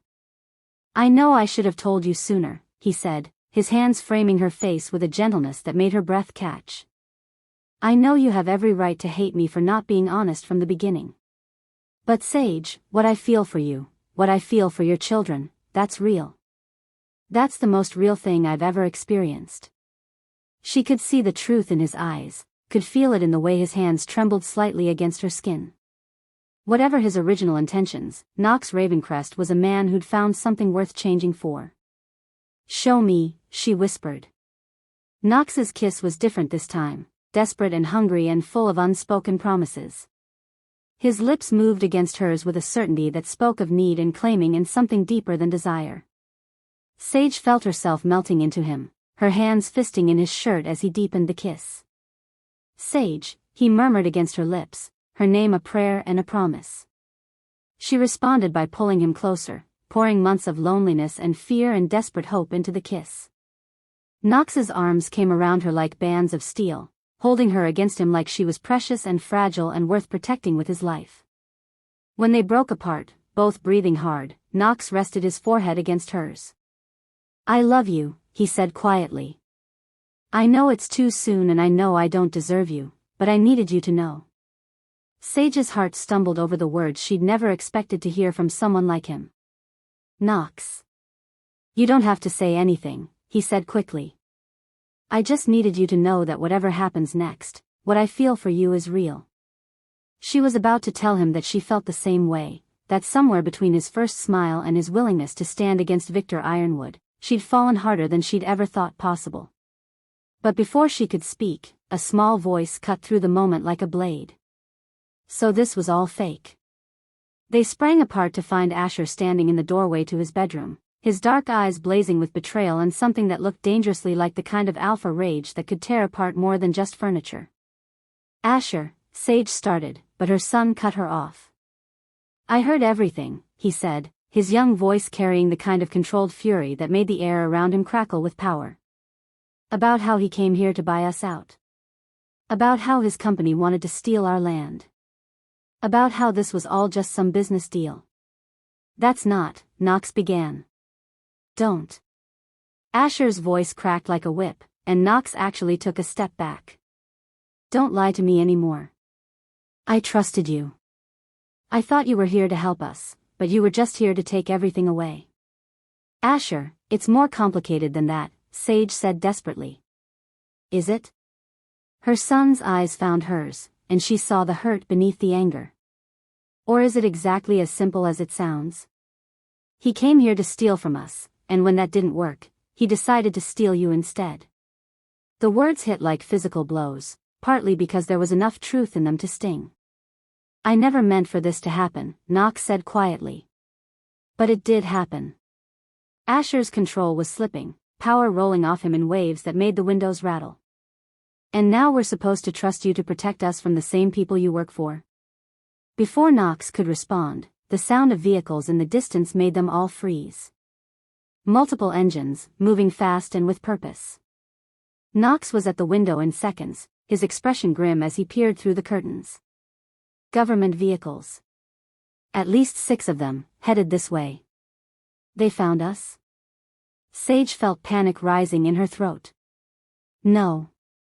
But they don't need to find us to destroy us.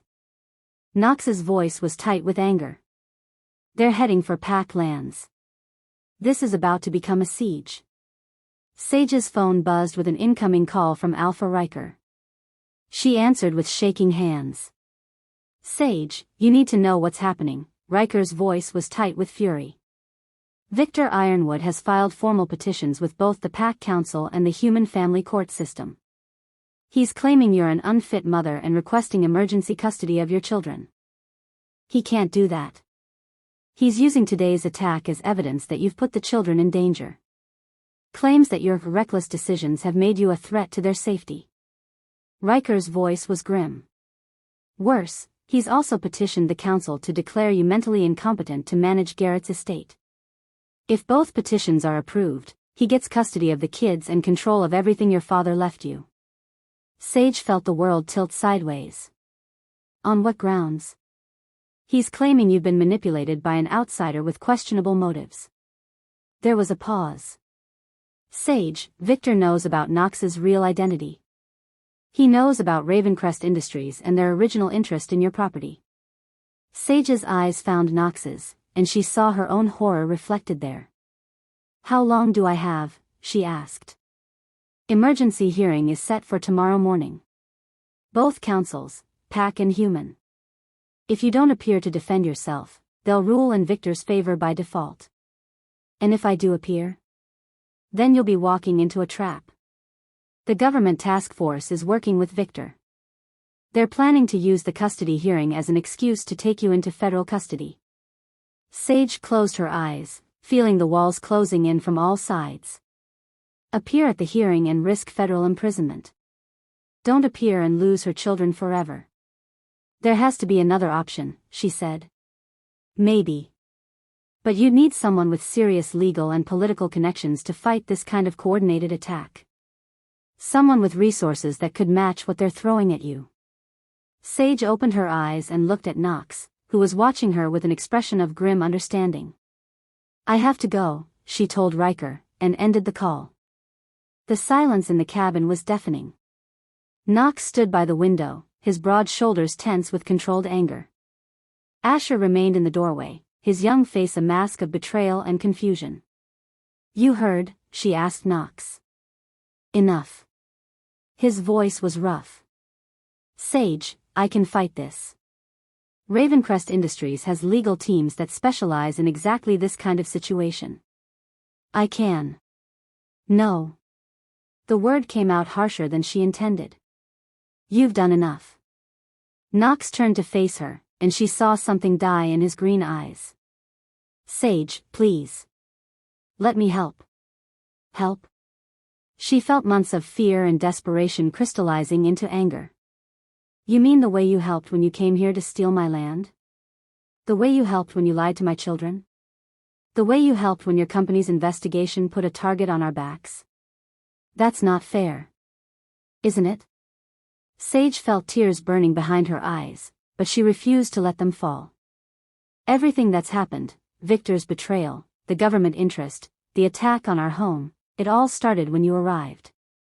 The conspiracy existed long before I got here. But you made it worse. Your presence here gave Victor the excuse he needed to escalate. Your company's interest proved there was something worth fighting for. Sage's voice was steady, but inside she felt like she was bleeding. I want you to leave. Knox went very still. Sage. I want you to leave my territory and stay away from my family. Each word felt like swallowing glass, but she forced them out. We were surviving just fine before you showed up. We'll survive after you're gone. You can't fight this alone. I've been alone my whole life. I can handle being alone now. Knox stared at her for a long moment, and she saw the exact moment he realized she meant it. His expression closed off, becoming the polite mask of a businessman conducting an unpleasant transaction. If that's what you want. It is. Knox nodded once, then gathered his jacket and headed for the door. He paused with his hand on the handle, looking back at her with eyes that held too much pain. For what it's worth, he said quietly, I meant every word I said about loving you. Then he was gone, leaving Sage alone with her children and the crushing weight of choices that had no right answers. She lasted exactly 4 hours. 4 hours of pacing the small cabin while her children slept. 4 hours of trying to convince herself she'd made the right choice. 4 hours of watching the shadows outside and knowing that somewhere in the darkness, government agents and pack traders were planning her family's destruction. When her phone rang again, this time with news that Victor had accelerated the custody hearing to 6 a.m., she finally admitted the truth. She needed help.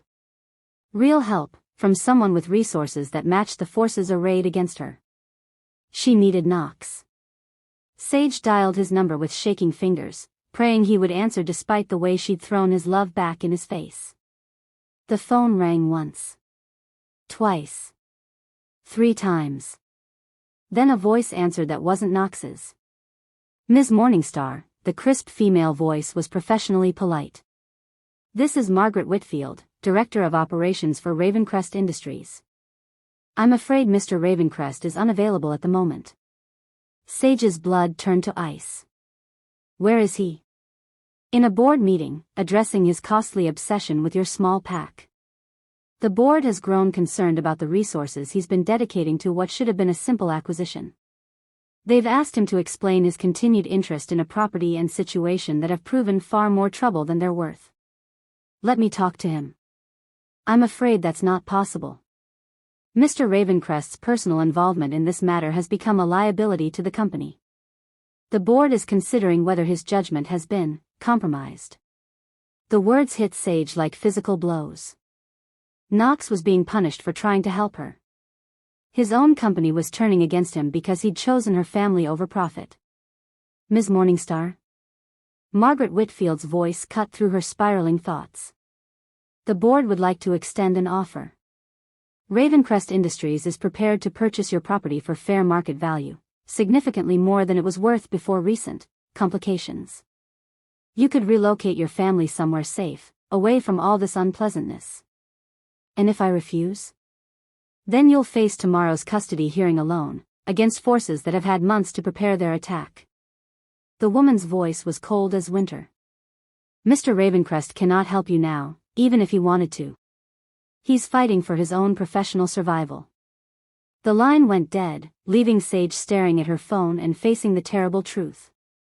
She'd sent away the one person who could have helped her, and now it was too late to get him back. In 6 hours, she would face a custody hearing that would determine whether she kept her children or lost everything that mattered. And she would face it alone. Chapter 6.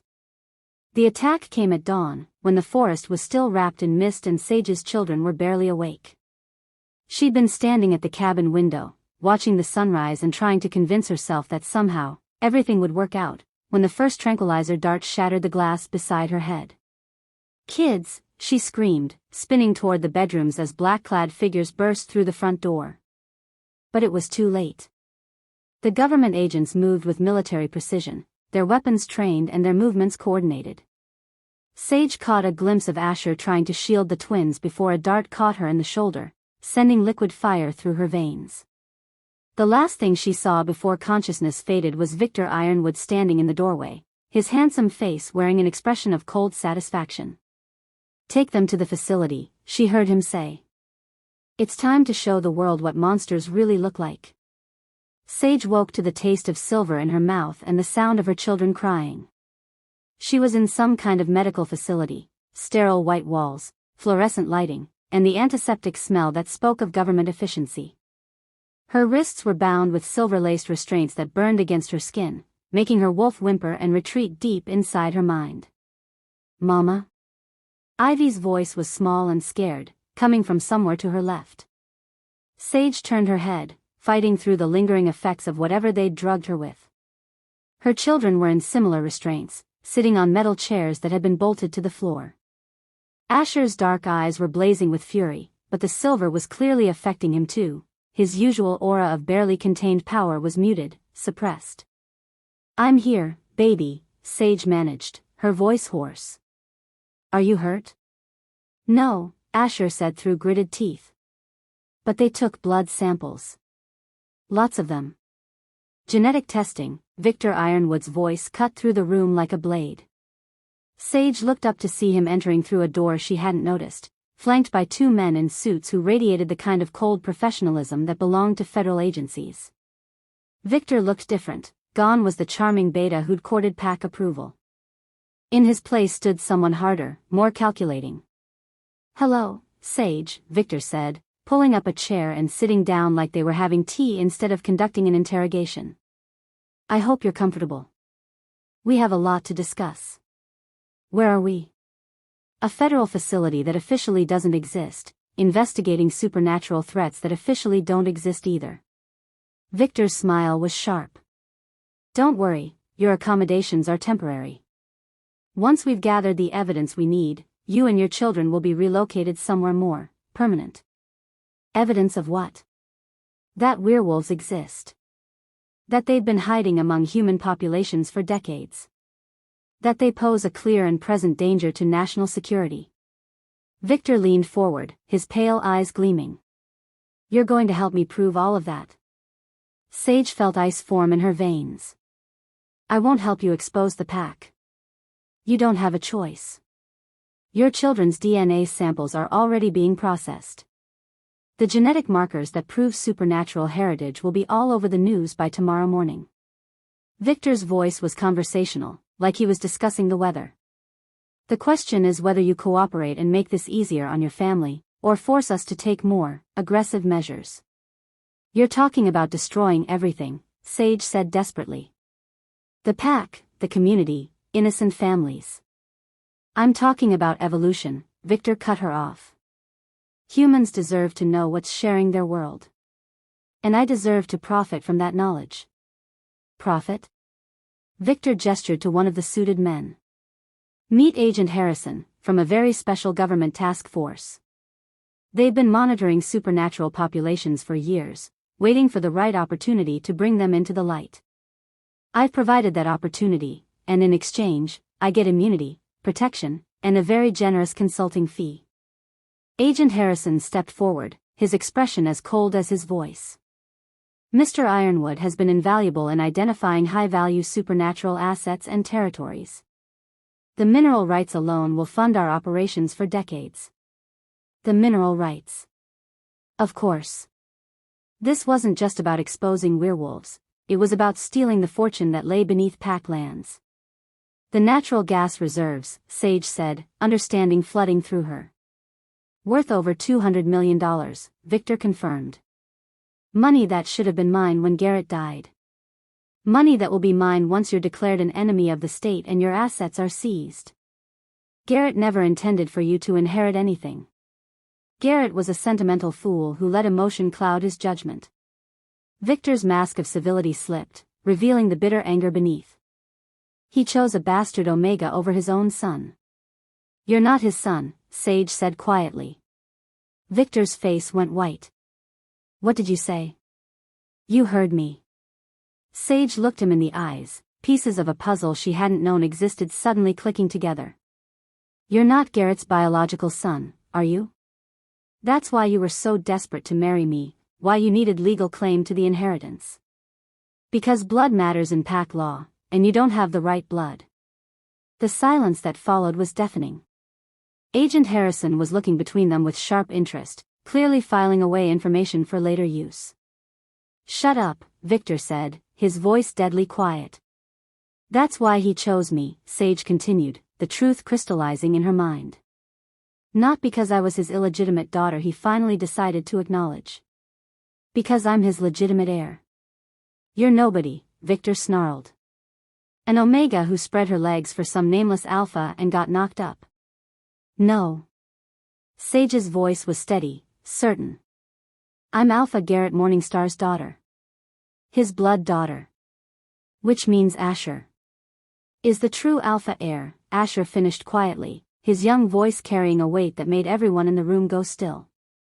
Agent Harrison was taking notes now, his expression intensely focused. "This is fascinating. You're saying there's a genetic component to your leadership hierarchy?" "Ancient pack law," Sage said, her mind racing as she pieced together her father's long game. "Territorial mineral rights can only be claimed by a true-born Alpha bloodline.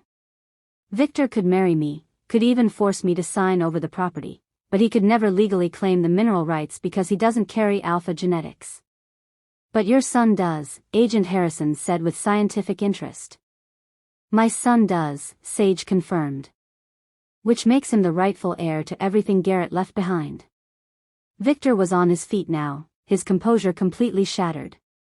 "You think that matters? You think anyone's going to care about pack law once the world knows what you really are? Once humans see you shift into monsters, once they understand the threat you represent?" "Maybe not," Sage said. "But it means Garrett was smarter than any of us realized. He knew you were planning to betray the pack. He knew you'd been feeding information to federal agents. So he made sure the one thing you really wanted, the mineral rights that would make you rich, would always be out of your reach." Agent Harrison was watching this exchange with the fascination of a scientist observing an experiment. "Mr. Ironwood, you didn't mention this genetic complication in your briefings." "It doesn't matter," Victor said desperately. "The mineral rights won't mean anything once supernatural communities are exposed and disbanded. The government will seize all their assets." "Actually," Agent Harrison said thoughtfully, "genetic proof of inherited leadership could be very valuable.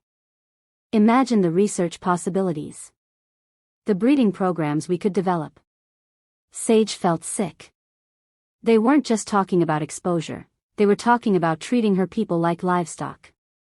"Mama," Ivy's voice was barely a whisper. "Mama, can you hear me?"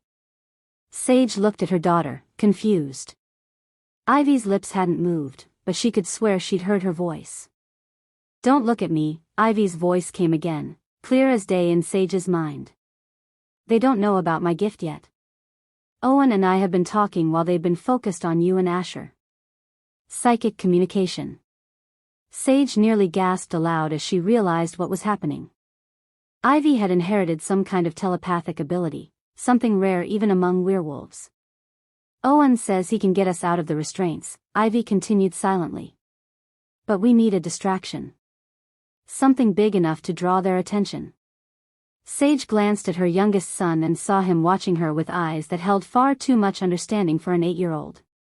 As she watched, Owen's hand began to shimmer around the edges, becoming translucent. Partial phasing. Another rare gift, the ability to shift specific body parts into an immaterial state. Owen was making his hand pass through the silver restraints like they were made of air. When?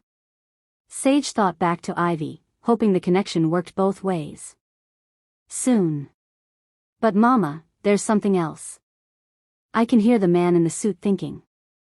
"He's planning to hurt Asher if you don't cooperate." "Really hurt him?" Ice formed in Sage's veins. "How long do we have?" "Not long. They're bringing in more doctors. People who want to cut Asher open to see how his alpha genetics work." Rage filled Sage like wildfire. No one was going to hurt her children. Not Victor, not the government, not anyone.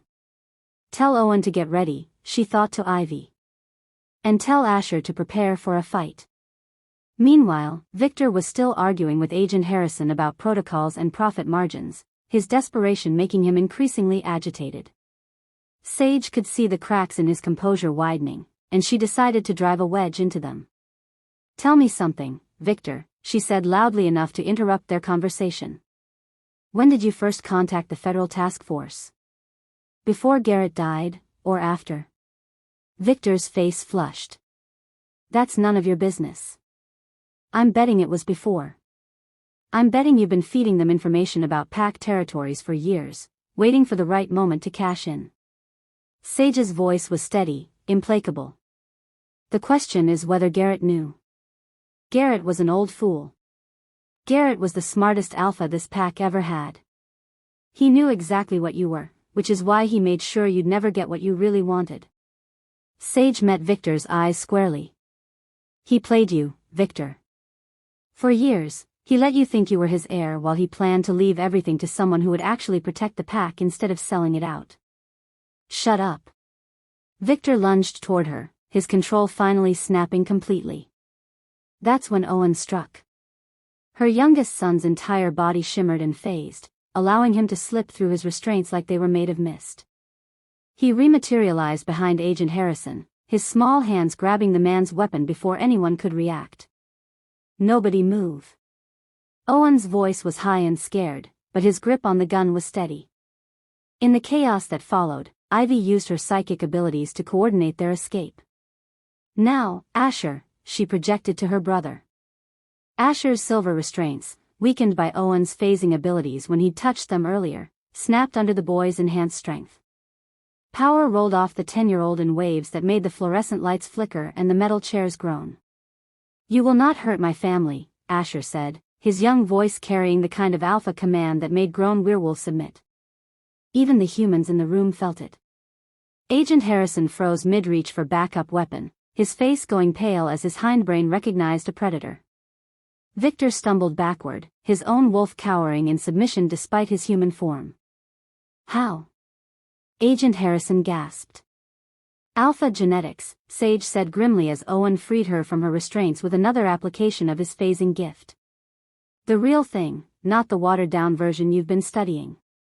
Alarms were blaring now, the sound of running feet echoing from the corridors outside.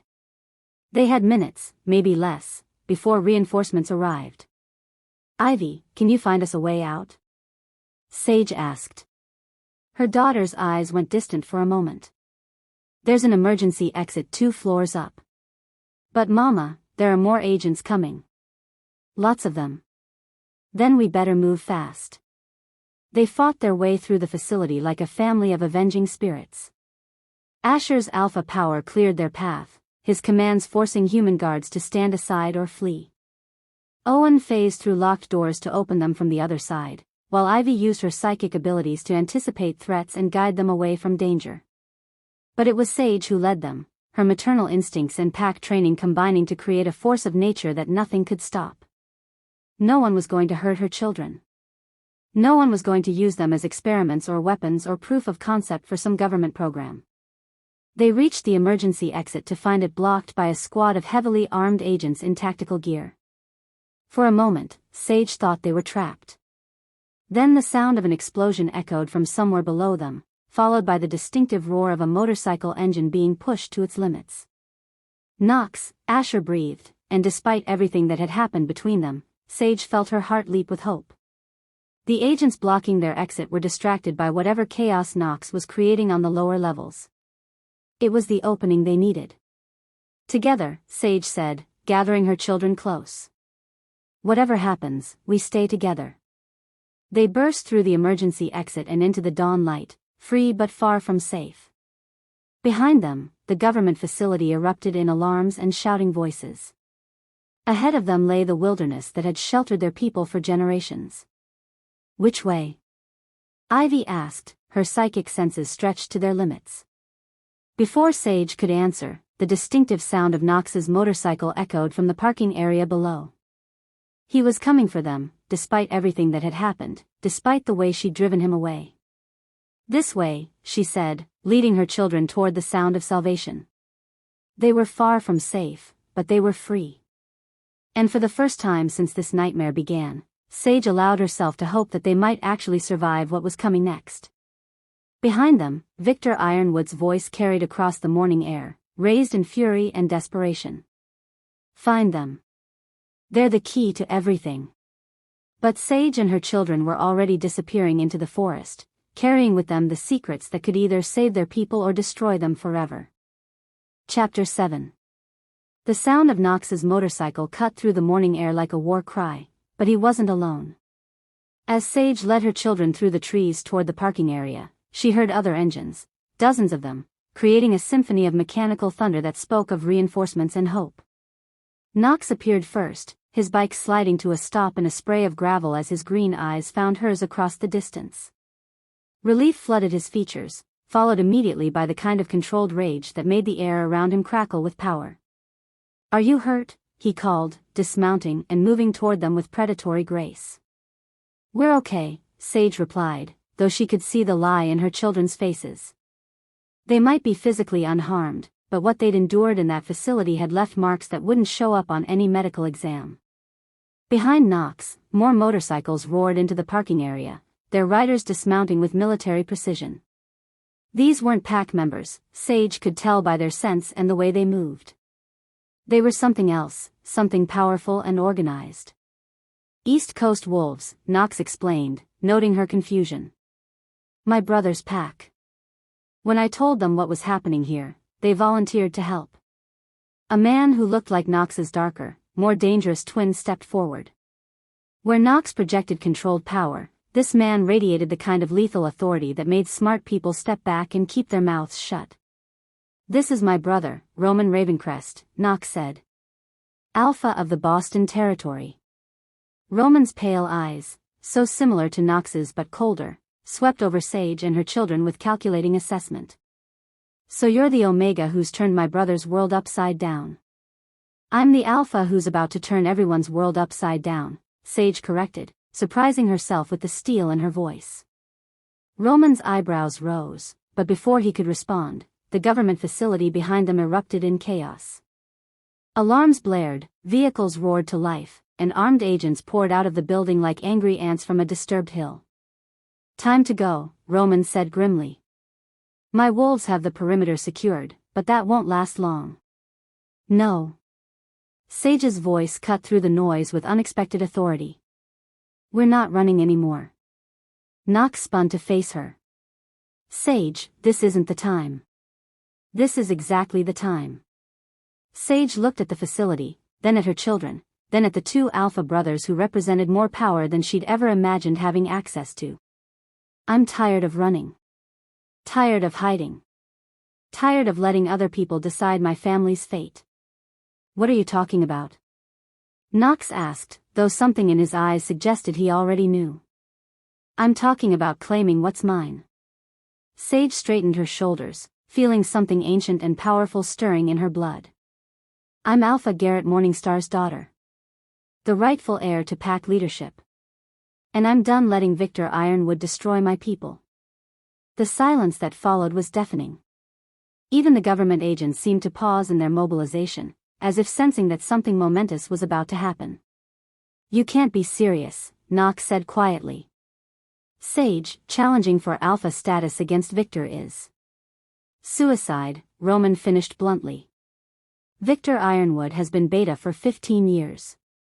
He's trained, experienced, and desperate. You're an Omega who's been hiding her heritage her entire life." "I'm an Alpha who's been protecting her family her entire life," Sage corrected. "And I won't let him hurt anyone else." Asher stepped forward, his young face set in lines of determination that made him look far older than his 10 years. "Mama's right.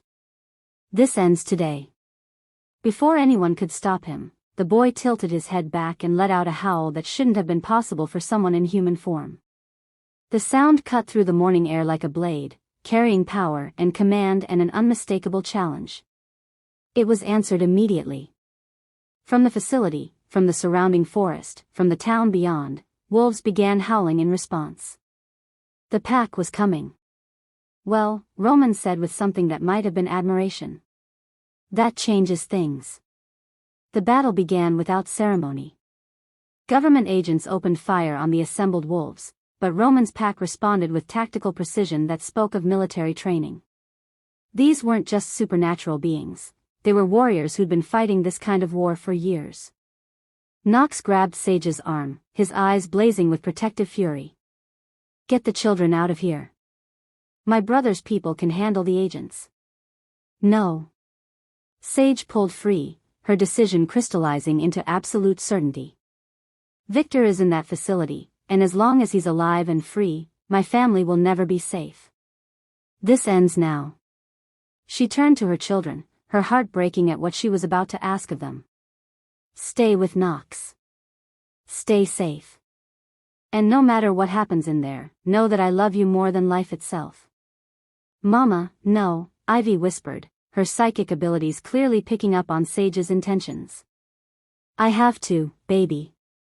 You understand why, don't you? Ivy's eyes filled with tears, but she nodded. The pack needs a real alpha. Not someone who sells them to humans. That's right. Sage kissed each of her children, memorizing their faces in case this was the last time she'd see them. Be brave. Be strong. And take care of each other. Knox caught her hand as she turned toward the facility. Sage, please. There has to be another way. There is no other way. Victor won't stop until he's destroyed everything I care about. The only way to end this is to remove him from power permanently. Then let me come with you. No. Sage's voice was gentle but implacable. This is pack business. Ancient law. It has to be one-on-one combat, no outside interference. Knox's jaw clenched with frustration. I can't lose you. Not now, not when I've just found you. Sage rose on her toes and kissed him, pouring everything she felt into the contact. Then have faith that love is stronger than hate. She broke away before he could stop her, shifting into her wolf form as she ran toward the facility. Behind her, she heard Knox shouting orders to his brother's pack, coordinating their assault on the government agents while she disappeared into the building. The facility's interior was chaos. Emergency lights flashed, alarms wailed, and smoke from Roman's initial assault filled the corridors. Sage navigated by scent and instinct, following Victor's trail deeper into the building. She found him in what looked like a command center, surrounded by monitors showing the battle outside. He was shouting orders into a radio, his face flushed with rage and desperation. Fall back to secondary positions. We can't let them breach the inner perimeter. Victor. Sage's voice cut through the noise like a blade. He spun to face her, his pale eyes widening as he took in her wolf form.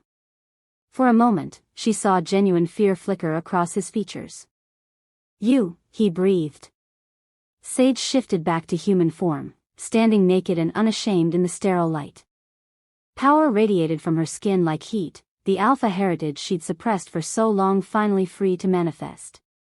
Me, she confirmed. Your worst nightmare. The rightful heir to everything you've tried to steal. Victor's hand moved toward a weapon on his belt, but Sage's voice stopped him cold. I challenge you, Victor Ironwood, for leadership of the Silverpine Pack. Ritual combat, ancient law, winner takes all. The words hung in the air like a death sentence. Even over the alarms and gunfire, Sage could hear other voices in the facility going quiet. Pack members who'd been forced to work with Victor, government agents who didn't understand what they were witnessing, everyone recognizing that something primal and irreversible was about to happen. You can't be serious, Victor said, but his voice lacked conviction. Accept the challenge, or be branded a coward in front of humans and wolves alike. Sage's smile was sharp as winter. Your choice, adopted son. The taunt hit its mark. Victor's face went white with rage, and when he shifted into his wolf form, it was with the fury of a man who'd been pushed beyond his breaking point. The fight was brutal and quick and absolutely decisive. Victor was larger, more experienced, and had 15 years of beta training behind him. But Sage fought with the desperation of a mother protecting her children and the righteous fury of an alpha reclaiming her birthright. They crashed through monitors and overturned furniture, their snarls echoing off the walls as claws and fangs sought vulnerable flesh. Victor's training showed, his attacks were precise and calculated, designed to disable and dominate. But Sage's attacks were designed to kill. She was winning when the silver dart hit her flank. Agent Harrison stood in the doorway with a tranquilizer gun, his face set in lines of cold determination. Enough. You're both valuable assets, and I won't have you damaged beyond repair. The silver-laced sedative hit Sage's system like liquid fire, sending her crashing to the floor as her wolf form wavered and collapsed. Victor, sensing opportunity, lunged for her throat. He never made it. Knox burst through the facility's outer walls, literally through the reinforced concrete, his own wolf form massive and silver and radiating power that made Victor's dominance display look like a child's tantrum. He hit Victor mid-leap, sending the beta flying across the room to crash into a bank of computers.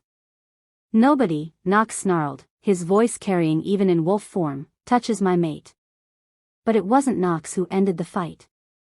As Victor struggled to his feet, preparing for another attack, a sound filled the command center that made everyone freeze. It was a howl, but not from any adult throat. This was the voice of a child, carrying power that defied every law of supernatural development. Asher stood in the doorway, his small human form radiating alpha authority that made the air itself seem to bow in submission. His dark eyes blazed with power as old as the mountains, and when he spoke, his voice carried the weight of absolute command. Stop. Victor's wolf form froze mid-lunge, his body betraying him as it responded to alpha dominance it couldn't deny. Agent Harrison's gun clattered to the floor as his hands shook uncontrollably. Even Knox's massive form went still, recognizing the emergence of something unprecedented. You will not hurt my mother, Asher continued, his child's voice carrying power that made the building's steel frame groan. You will submit to the rightful alpha, or you will be cast out forever. Around them, Sage could hear other wolves responding to Asher's call. Pack members throughout the facility were shifting their loyalty, their wolves recognizing the truth of his bloodline and the legitimacy of his command. Victor shifted back to human form, his face contorted with rage and disbelief. This is impossible. He's just a child. He's the alpha heir, Sage said, struggling to her feet as the sedative fought against her supernatural healing. True blood calling to true blood. Even you can't deny what you're feeling right now. And Victor couldn't deny it. Sage could see it in his eyes, the instinctive recognition of superior dominance, the way his wolf cowered in submission despite his human mind's rebellion. I challenge you for pack leadership, Sage said formally, her voice carrying to every wolf in the facility. Do you accept, or do you yield? Victor's face cycled through rage, desperation, and finally defeated resignation. He looked around the room at the pack members who'd emerged from hiding, saw the way they were already looking to Sage and Asher for leadership, and understood that he'd lost more than just a fight. He'd lost everything. I yield, he said quietly. Sage felt power settle around her like a mantle, the alpha authority she'd been born to carry finally claiming its rightful place. But with it came responsibility and the terrible weight of what came next. Victor Ironwood, she said formally, you are hereby banished from Silverpine territory. You have 24 hours to leave, and you are never to return on pain of death. You should kill me, Victor said bitterly. I would have killed you. I'm not you, Sage replied simply. And maybe, somewhere away from here, you'll remember what it means to be worthy of the Ironwood name. Victor stared at her for a long moment, then turned and walked away. He paused at the door, looking back with something that might have been regret. For what it's worth, he said quietly, Garrett would be proud of you. Then he was gone, leaving Sage to deal with the aftermath of claiming her birthright. Agent Harrison was ranting about federal authority and national security, but his protests died when Roman Ravencrest appeared with evidence that the entire operation was unauthorized and illegal. Rogue agents, Roman explained, handing Sage a tablet full of incriminating documents. Operating without federal oversight, funding themselves through illegal supernatural trafficking. Knox's connections in Washington are very interested in cleaning house. What happens to the facility? Sage asked. Officially? It never existed. Unofficially? It becomes a very expensive lesson in why you don't mess with supernatural communities that have billionaire allies.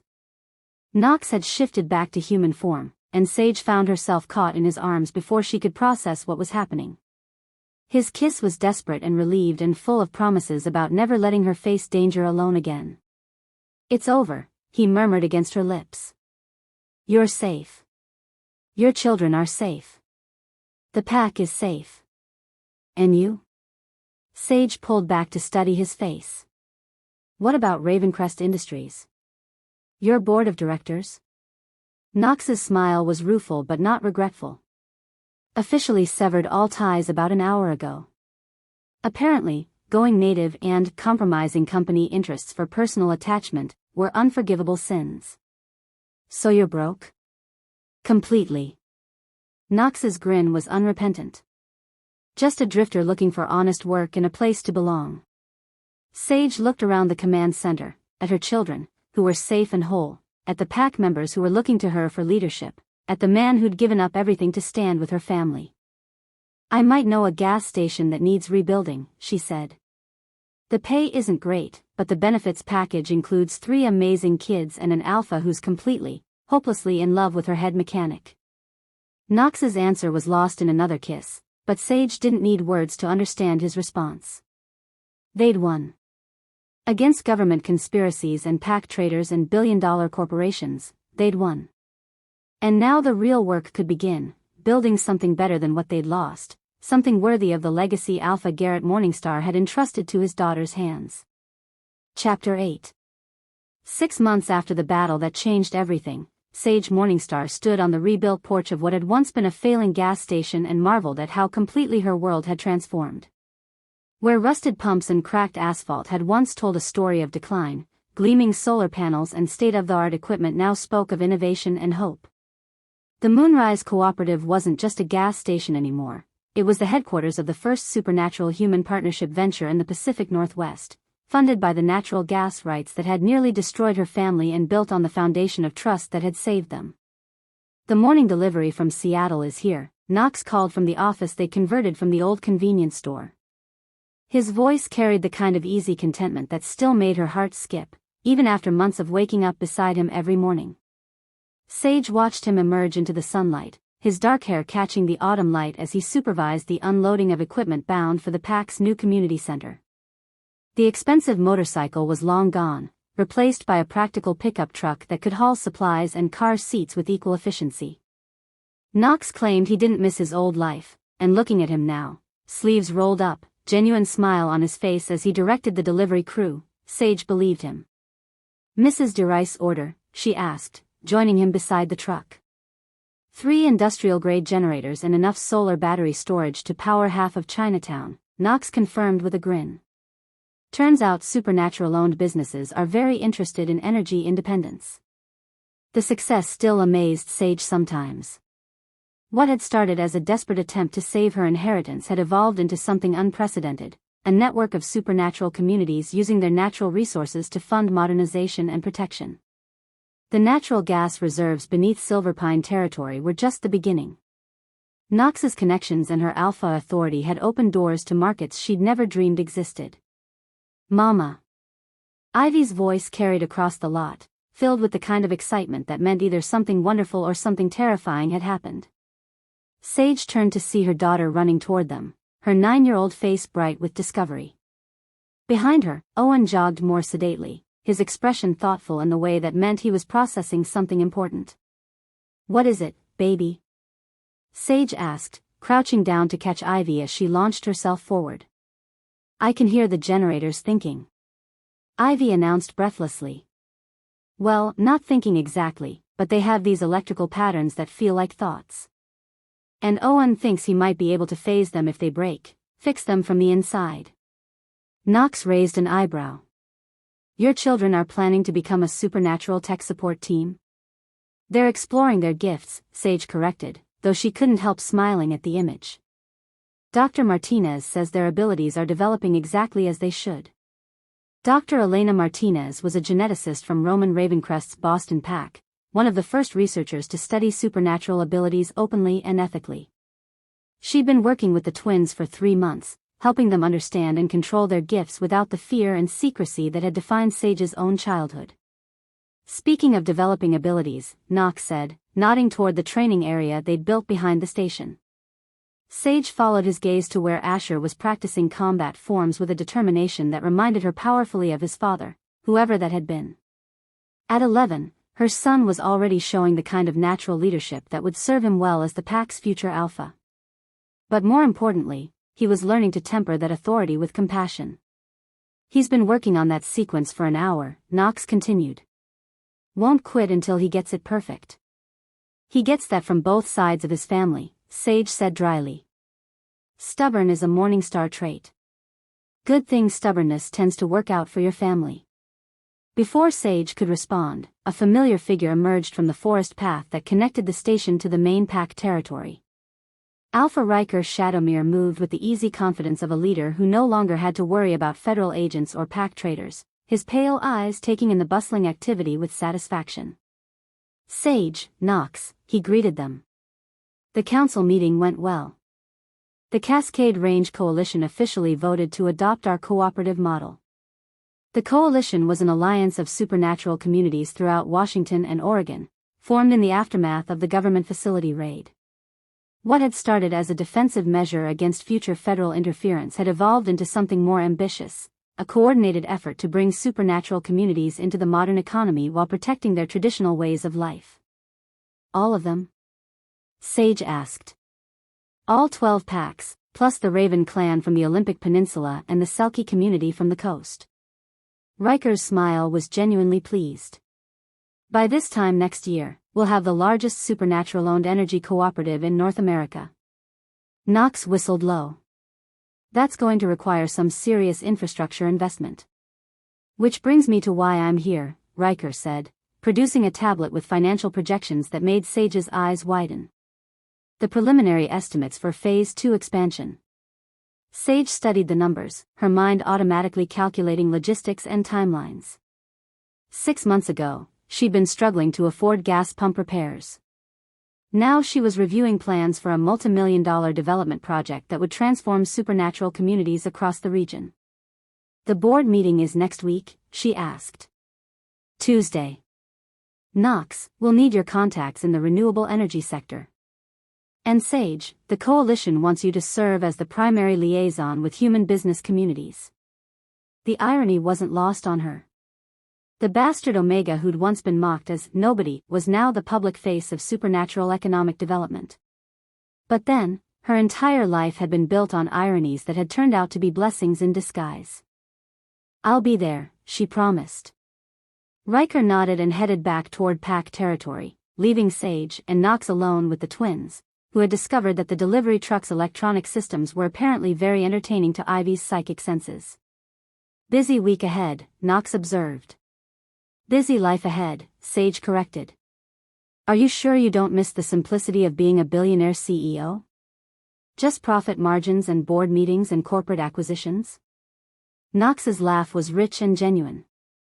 You mean the life where I had everything I thought I wanted and nothing that actually mattered?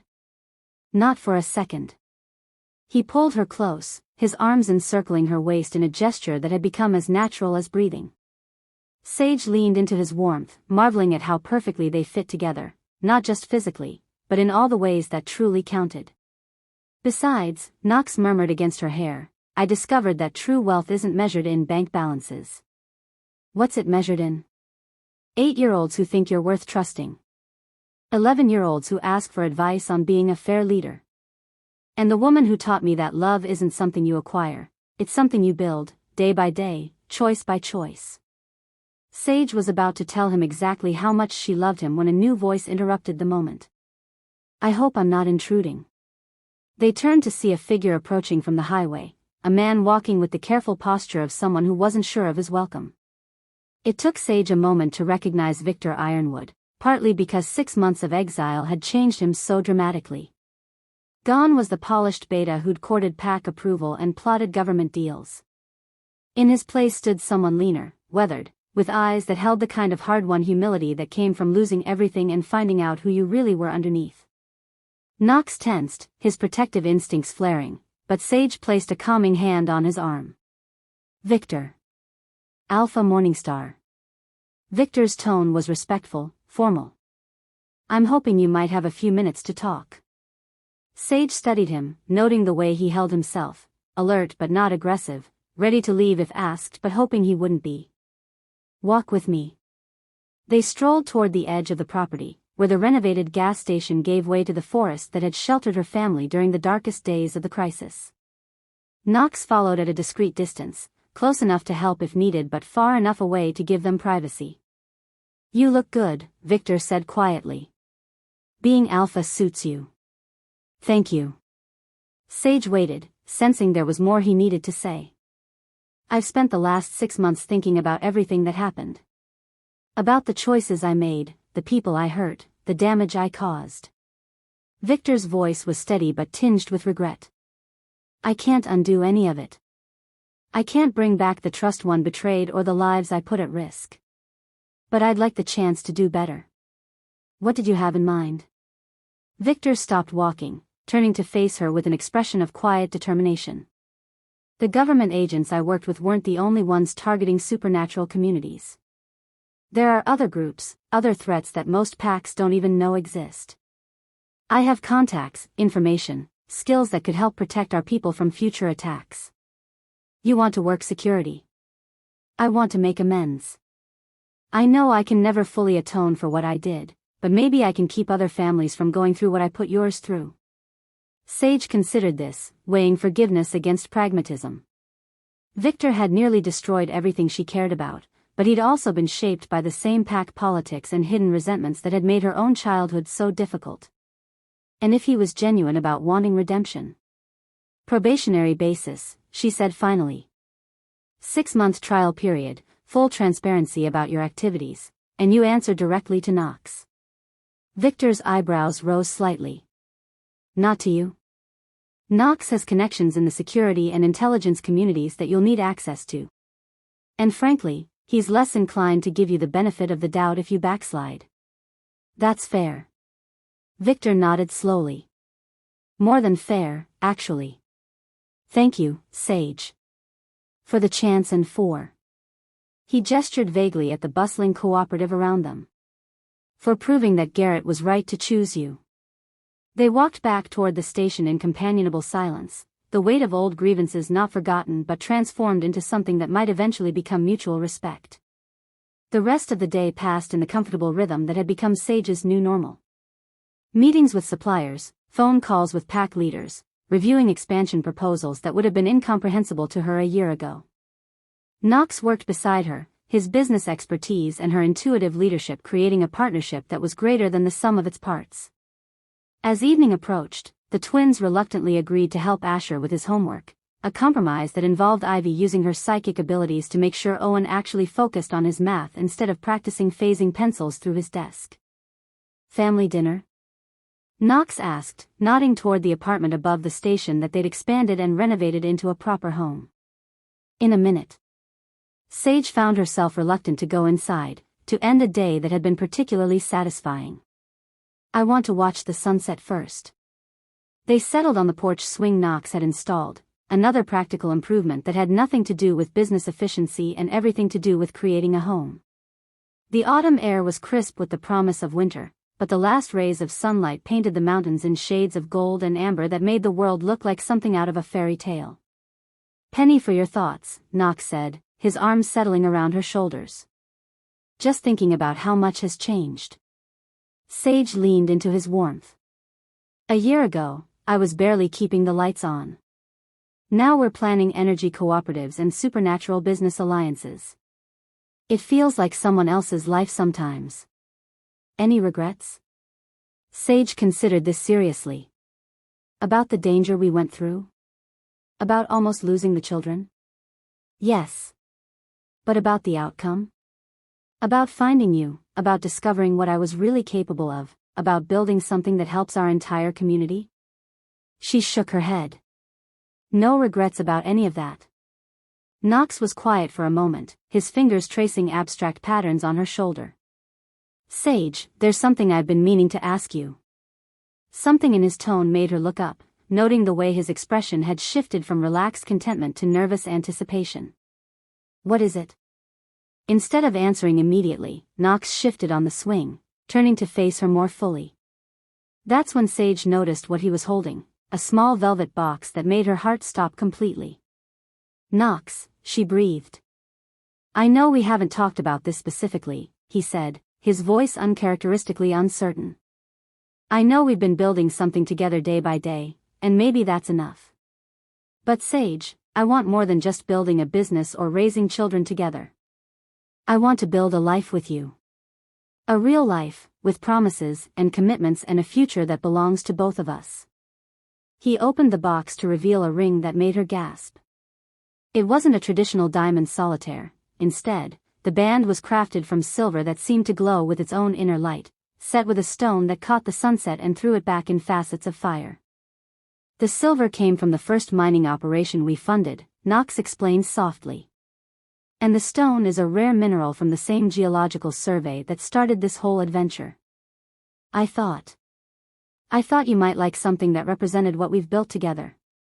Sage stared at the ring, then at the man who'd given up a fortune to help her save her family, who'd stood beside her through government conspiracies and PAC politics and the terrifying responsibility of leadership. The man who'd taught her children that love wasn't a weakness but the greatest strength anyone could possess. "Are you asking me to marry you, Knox Ravencrest?" "I'm asking you to be my mate in every sense of the word. Human law, PAC law, and everything in between." Knox's green eyes were intense as they met hers.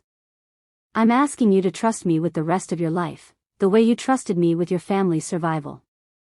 Sage felt tears building behind her eyes, but they were the good kind, the kind that came from happiness too large to contain. "You know what I discovered about trust?" "What?"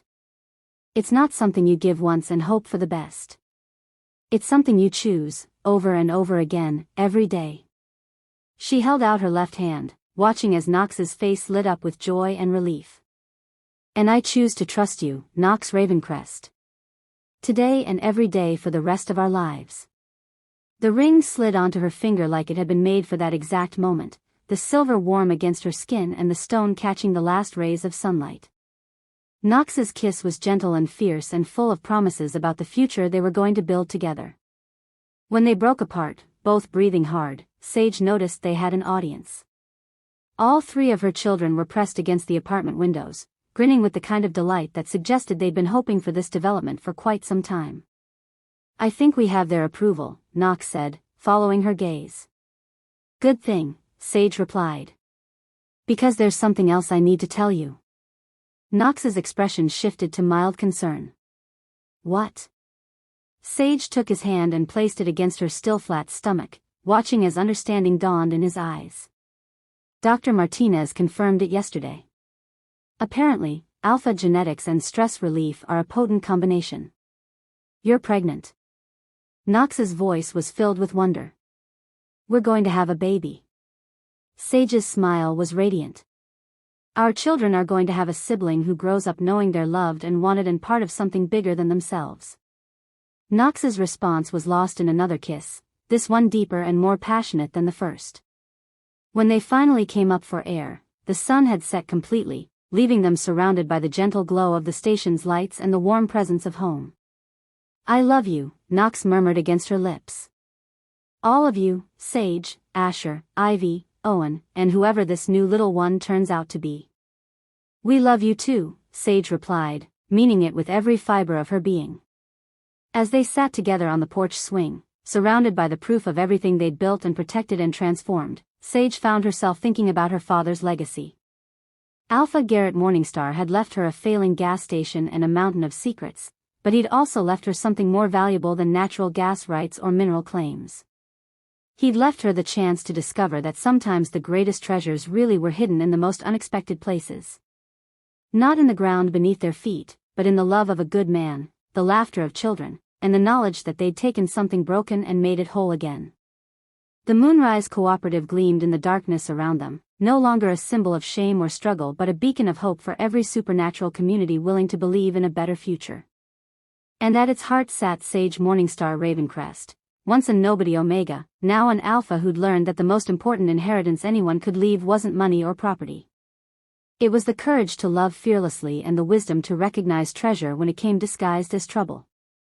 Knox squeezed her hand, the new ring catching the light like a promise made manifest.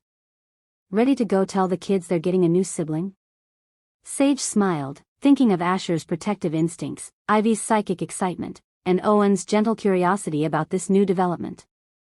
Ready to start the next chapter of our lives. Hand in hand, they walked into their home, into their future, into the kind of happiness that came from building something together one choice at a time. Outside, the renovated gas station hummed with quiet efficiency, its lights a beacon in the darkness for anyone who needed to believe that sometimes, against all odds, love really could conquer everything. Epilogue. 2 years later. The morning sun streamed through the kitchen windows of the Ravencrest family home, illuminating a scene of beautiful chaos that had become Sage's favorite way to start each day. 18-month-old Luna Ravencrest sat in her high chair, systematically deconstructing a piece of toast while babbling in the mixture of human words and wolf sounds that Dr. Martinez assured them was perfectly normal for supernatural children. "Mama, Luna's trying to phase her breakfast again," Ivy announced from the table, where she was helping Owen with his science project, a working model of sustainable energy systems that would have impressed university professors. "She's not phasing, she's just making a mess," 13-year-old Asher corrected with the patient tone of an older brother who'd become an expert at supernatural child development. "Real phasing takes concentration. She's just being a baby." Sage smiled as she flipped pancakes, watching Knox attempt to convince their daughter that solid food was meant to be eaten, not experimented with. At 36, he'd grown into fatherhood with the same determination he'd once applied to corporate acquisitions, though his methods were considerably gentler. "Luna, sweetheart," Knox cooed, making airplane noises as he guided a spoonful of applesauce toward her mouth. "Food goes in the mouth, not through the high chair tray." Luna giggled and clapped her hands, sending applesauce flying in all directions. Knox sighed and reached for more paper towels, his expensive business suits long since replaced by clothes that could survive toddler mealtime disasters. "I'll get her," Sage offered, moving to rescue her husband from their daughter's enthusiastic rejection of breakfast. But as she reached for Luna, something extraordinary happened. The baby's chubby hands began to glow with a soft, warm light that made everyone in the kitchen go still. Luna looked at the glowing hands with delight, reaching toward the scrambled eggs on Knox's plate. Where her fingers touched the food, it began to warm up, not just heated, but perfectly temperature-controlled for a toddler's sensitive mouth. "Did she just?" Knox started. "Thermal manipulation," Dr. Martinez's voice came from the kitchen doorway, where she stood with her ever-present tablet and an expression of fascinated delight. "I've theorized about it but never seen it manifested so young. Luna appears to have inherited heat generation abilities from her alpha bloodline, combined with the precision control that suggests Ravencrest genetics." "Is it safe?"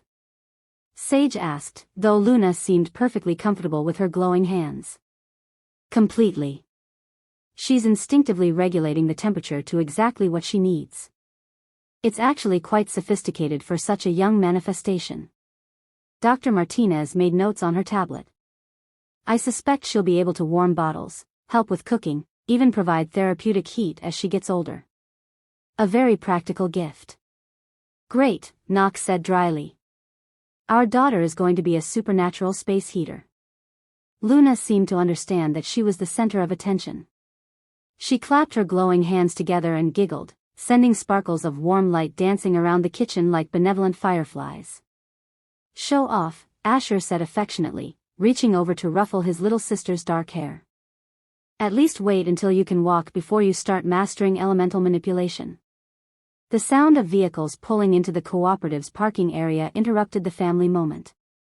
Through the window, Sage could see the monthly coalition meeting attendees arriving, alpha leaders from across the Pacific Northwest, human business partners, and the growing network of supernatural communities that had embraced the cooperative model. "Big day today," Knox observed, Luna now contentedly eating perfectly warmed scrambled eggs from her glowing fingers. "The biggest yet," Sage agreed. "If the vote passes, we'll be opening cooperative chapters in 3 more states." The Moonrise Cooperative had exceeded every projection, becoming a model for supernatural human collaboration that was being studied and replicated across North America. What had started as Sage's desperate attempt to save a failing gas station was now a multi-state network of sustainable energy projects, supernatural-owned businesses, and community development initiatives. "Nervous?" Knox asked, noting the way Sage was fidgeting with her wedding ring. Excited, she corrected.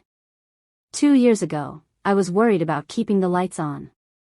Now we're talking about transforming how supernatural communities integrate with the modern economy. It feels like a dream sometimes. Dreams have a way of coming true when you're brave enough to fight for them, a familiar voice said from the doorway. Victor Ironwood stood there in his security uniform, looking healthier and more settled than Sage had seen him since they were children. His work protecting supernatural communities from government interference had given him purpose and, gradually, a measure of peace with his past choices. Victor, Sage smiled genuinely.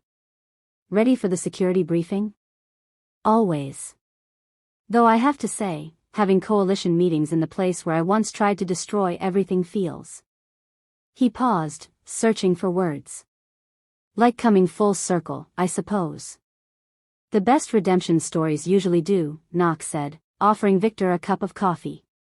Circle back to where the damage was done, but with wisdom instead of anger. Victor accepted the coffee gratefully.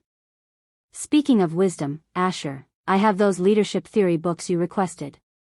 The ones about balancing authority with compassion. Asher's face lit up.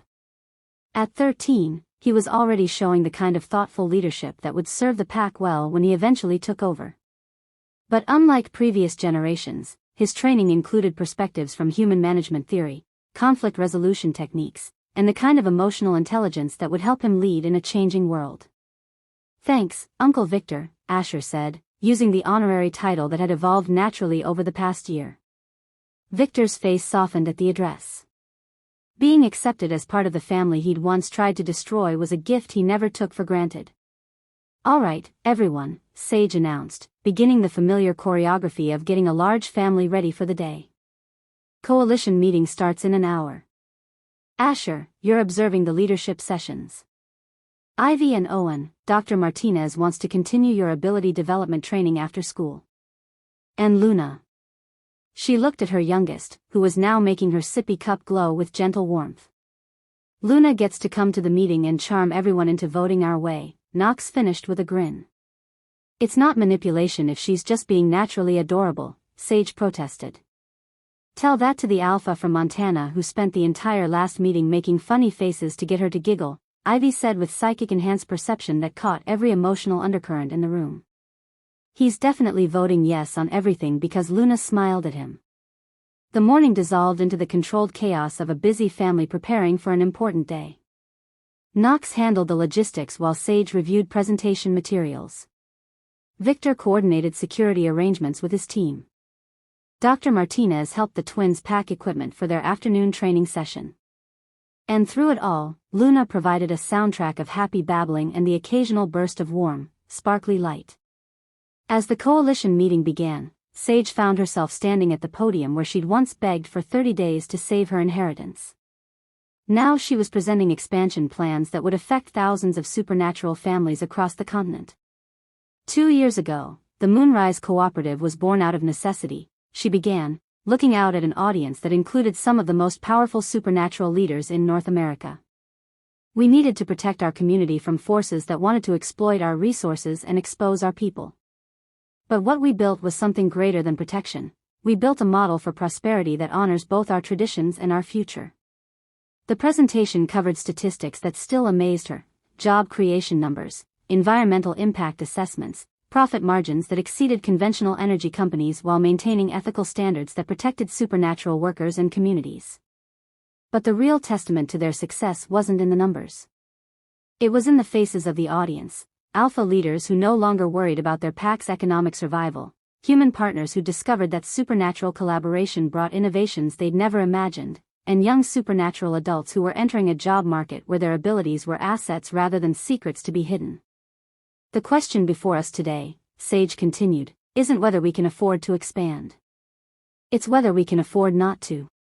Every month we delay, more communities remain vulnerable to exploitation. More families struggle with the choice between hiding their nature and providing for their children. More potential is wasted because fear keeps us isolated. When the vote came, it was unanimous. Not just in favor of expansion, but in favor of accelerating the timeline. Within 5 years, the cooperative model would be available to every supernatural community in North America that wanted to participate. After the meeting, as the last of the coalition members departed, Sage found herself alone on the porch where Knox had proposed. The autumn air was crisp with the promise of winter, but the cooperative hummed with activity that would continue regardless of season. Knox joined her, Luna sleeping peacefully in his arms, her small hands still glowing faintly with residual warmth. "Proud of you," he said simply. "Proud of us," Sage corrected. "This was never just my vision. It was ours, from the moment you decided to stay and help instead of walking away. Best decision I ever made." Knox shifted Luna carefully, freeing one arm to wrap around Sage's shoulders. "Though I have to admit, I never imagined it would lead to this." He gestured at the scene around them, the bustling cooperative, the children's laughter from the training area where Asher was helping Owen practice controlled phasing, Ivy's delighted squeals as she successfully communicated with the building's electrical systems. "What did you imagine?" Sage asked. Knox was quiet for a moment, his expression thoughtful. "Honestly, I thought I'd help you save the gas station, maybe start something small and local. I never dreamed we'd build something that could change how supernatural communities interact with the world." "And personally? What did you imagine for us?" Knox's smile was soft and completely content. "A life together. A family. The chance to build something meaningful with someone I loved." He looked down at Luna, then over at their older children, then back at Sage. "Everything I imagined, and so much more than I ever dared to hope for." Sage leaned into his warmth, watching the sun set over the mountains that had sheltered her family during their darkest hours. The Moonrise cooperative spread out below them like a small city, its lights beginning to twinkle in the gathering dusk. "Do you ever miss it?" she asked. "The old life? The wealth, the corporate power? You know what I've learned about power?" Knox said, his voice reflective. "Real power isn't what you can buy or command. It's what you can build, what you can protect, what you can create that makes the world better for the people you love." Luna stirred in his arms, her small hands glowing brighter for a moment before settling back into sleep. Even unconscious, she radiated the kind of contentment that came from being completely secure in her family's love. "And wealth?" Sage prompted. Knox's laugh was rich and genuine. "I used to think wealth was numbers in a bank account. Now I know it's bedtime stories and family dinners and the way Luna's face lights up when she sees us. It's watching Asher grow into the kind of leader who'll make the world better. It's seeing Ivy and Owen discover abilities that amaze even the experts." He paused, his arm tightening around Sage's shoulders. "It's knowing that no matter what challenges come next, we'll face them together. That's the kind of wealth that can't be lost or stolen or manipulated by market forces." Sage felt tears prick her eyes, the good kind, the ones that came from happiness too large to contain. "I love you, Knox Ravencrest." "I love you too, Sage Morningstar Ravencrest. Today and always." As full darkness settled over the cooperative, the family gradually gathered on the porch. Asher, glowing with pride after successfully mediating a minor dispute between younger pack members. Ivy and Owen, chattering excitedly about new applications they discovered for their abilities. Victor, reporting that all security protocols had been successfully implemented for the expanded operations. Dr. Martinez appeared last, her tablet tucked away for once, looking more like a family friend than a researcher. "How did the afternoon sessions go?" Sage asked. "Extraordinarily well. Ivy's psychic range has increased by 30%. And Owen successfully phased a malfunctioning generator back to working condition." Dr. Martinez smiled at the children. "But more importantly, they're learning to use their gifts in service of their community. That's the real measure of successful ability development." "Speaking of successful development," Knox said, nodding toward Luna, who had woken up and was making the porch lights glow brighter with unconscious thermal manipulation, "any predictions about what other surprises our daughter might have in store? With her genetic heritage? The possibilities are endless." Dr. Martinez's eyes twinkled with scientific curiosity. "But whatever abilities manifest, she'll have the best possible support system to help her master them safely. As the evening wound down and the children reluctantly agreed to start getting ready for bed, Sage found herself thinking about the conversation she'd had with her father in a dream the night before Luna was born. "You did good, daughter," Garrett's voice had been warm with pride. "Better than I ever imagined when I left you that old gas station. You took something broken and made it whole. You took something small and made it significant. You took something shameful and made it a symbol of hope." "I had help," she'd replied in the dream. "I couldn't have done any of this alone. The best leaders never do it alone. They surround themselves with people who share their vision and complement their weaknesses. Knox, the children, even Victor in his way, they're all part of the pack you've built. And that pack will outlast any of us individually." Now, watching Knox carry a sleepy Luna upstairs while the older children helped Victor secure the building for the night, Sage understood what her father had meant. The Moonrise cooperative wasn't just a business or even a social experiment. It was a new kind of pack, one that included supernatural and human members, one that valued cooperation over dominance, one that measured success not just in profit but in the well-being of everyone it touched. "Mama?" Ivy appeared beside her, using her psychic abilities to sense Sage's contemplative mood. "You're thinking about Grandpa Garrett, aren't you? How did you know? You get a specific feeling when you remember him. Like sadness and pride and love all mixed together." Ivy slipped her hand into Sage's. "He's proud of you, you know. I can feel it sometimes, like an echo in the building's energy." Sage squeezed her daughter's hand, not questioning the psychic intuition that had proven remarkably accurate. "I hope so, baby. I hope we've built something he would approve of." "He more than approves," Ivy said with the certainty of youth. "He's amazed. He never imagined it could become this big, this important. But mostly he's happy that you found love and that we're all safe." Knox's voice drifted down from upstairs, the sound of him reading Luna a bedtime story in the gentle tone he reserved for their youngest. Asher was in his room, probably reviewing the leadership materials Victor had given him. Owen was likely practicing small-scale phasing exercises under his blankets. It was the sound of a family at peace, a community thriving, a future bright with possibility. "Come on," Sage said to Ivy. "Let's go say goodnight to everyone." As they climbed the stairs together, Sage caught a glimpse of their reflection in the landing window, a mother and daughter whose lives had been transformed by love, courage, and the willingness to fight for what mattered most. Outside, the Moonrise cooperative settled into its nighttime rhythm, solar batteries storing energy for tomorrow, security systems protecting the dreams of families who no longer had to choose between hiding their nature and providing for their children. And in the apartment above it all, the Ravencrest family prepared for sleep, secure in the knowledge that they had built something worth protecting, something worth expanding, something worth passing on to the next generation. Sage's last conscious thought as she drifted off in Knox's arms was a prayer of gratitude, for second chances and unexpected love, for children who would grow up free to be themselves, for a community that had embraced change and chosen hope over fear. The end.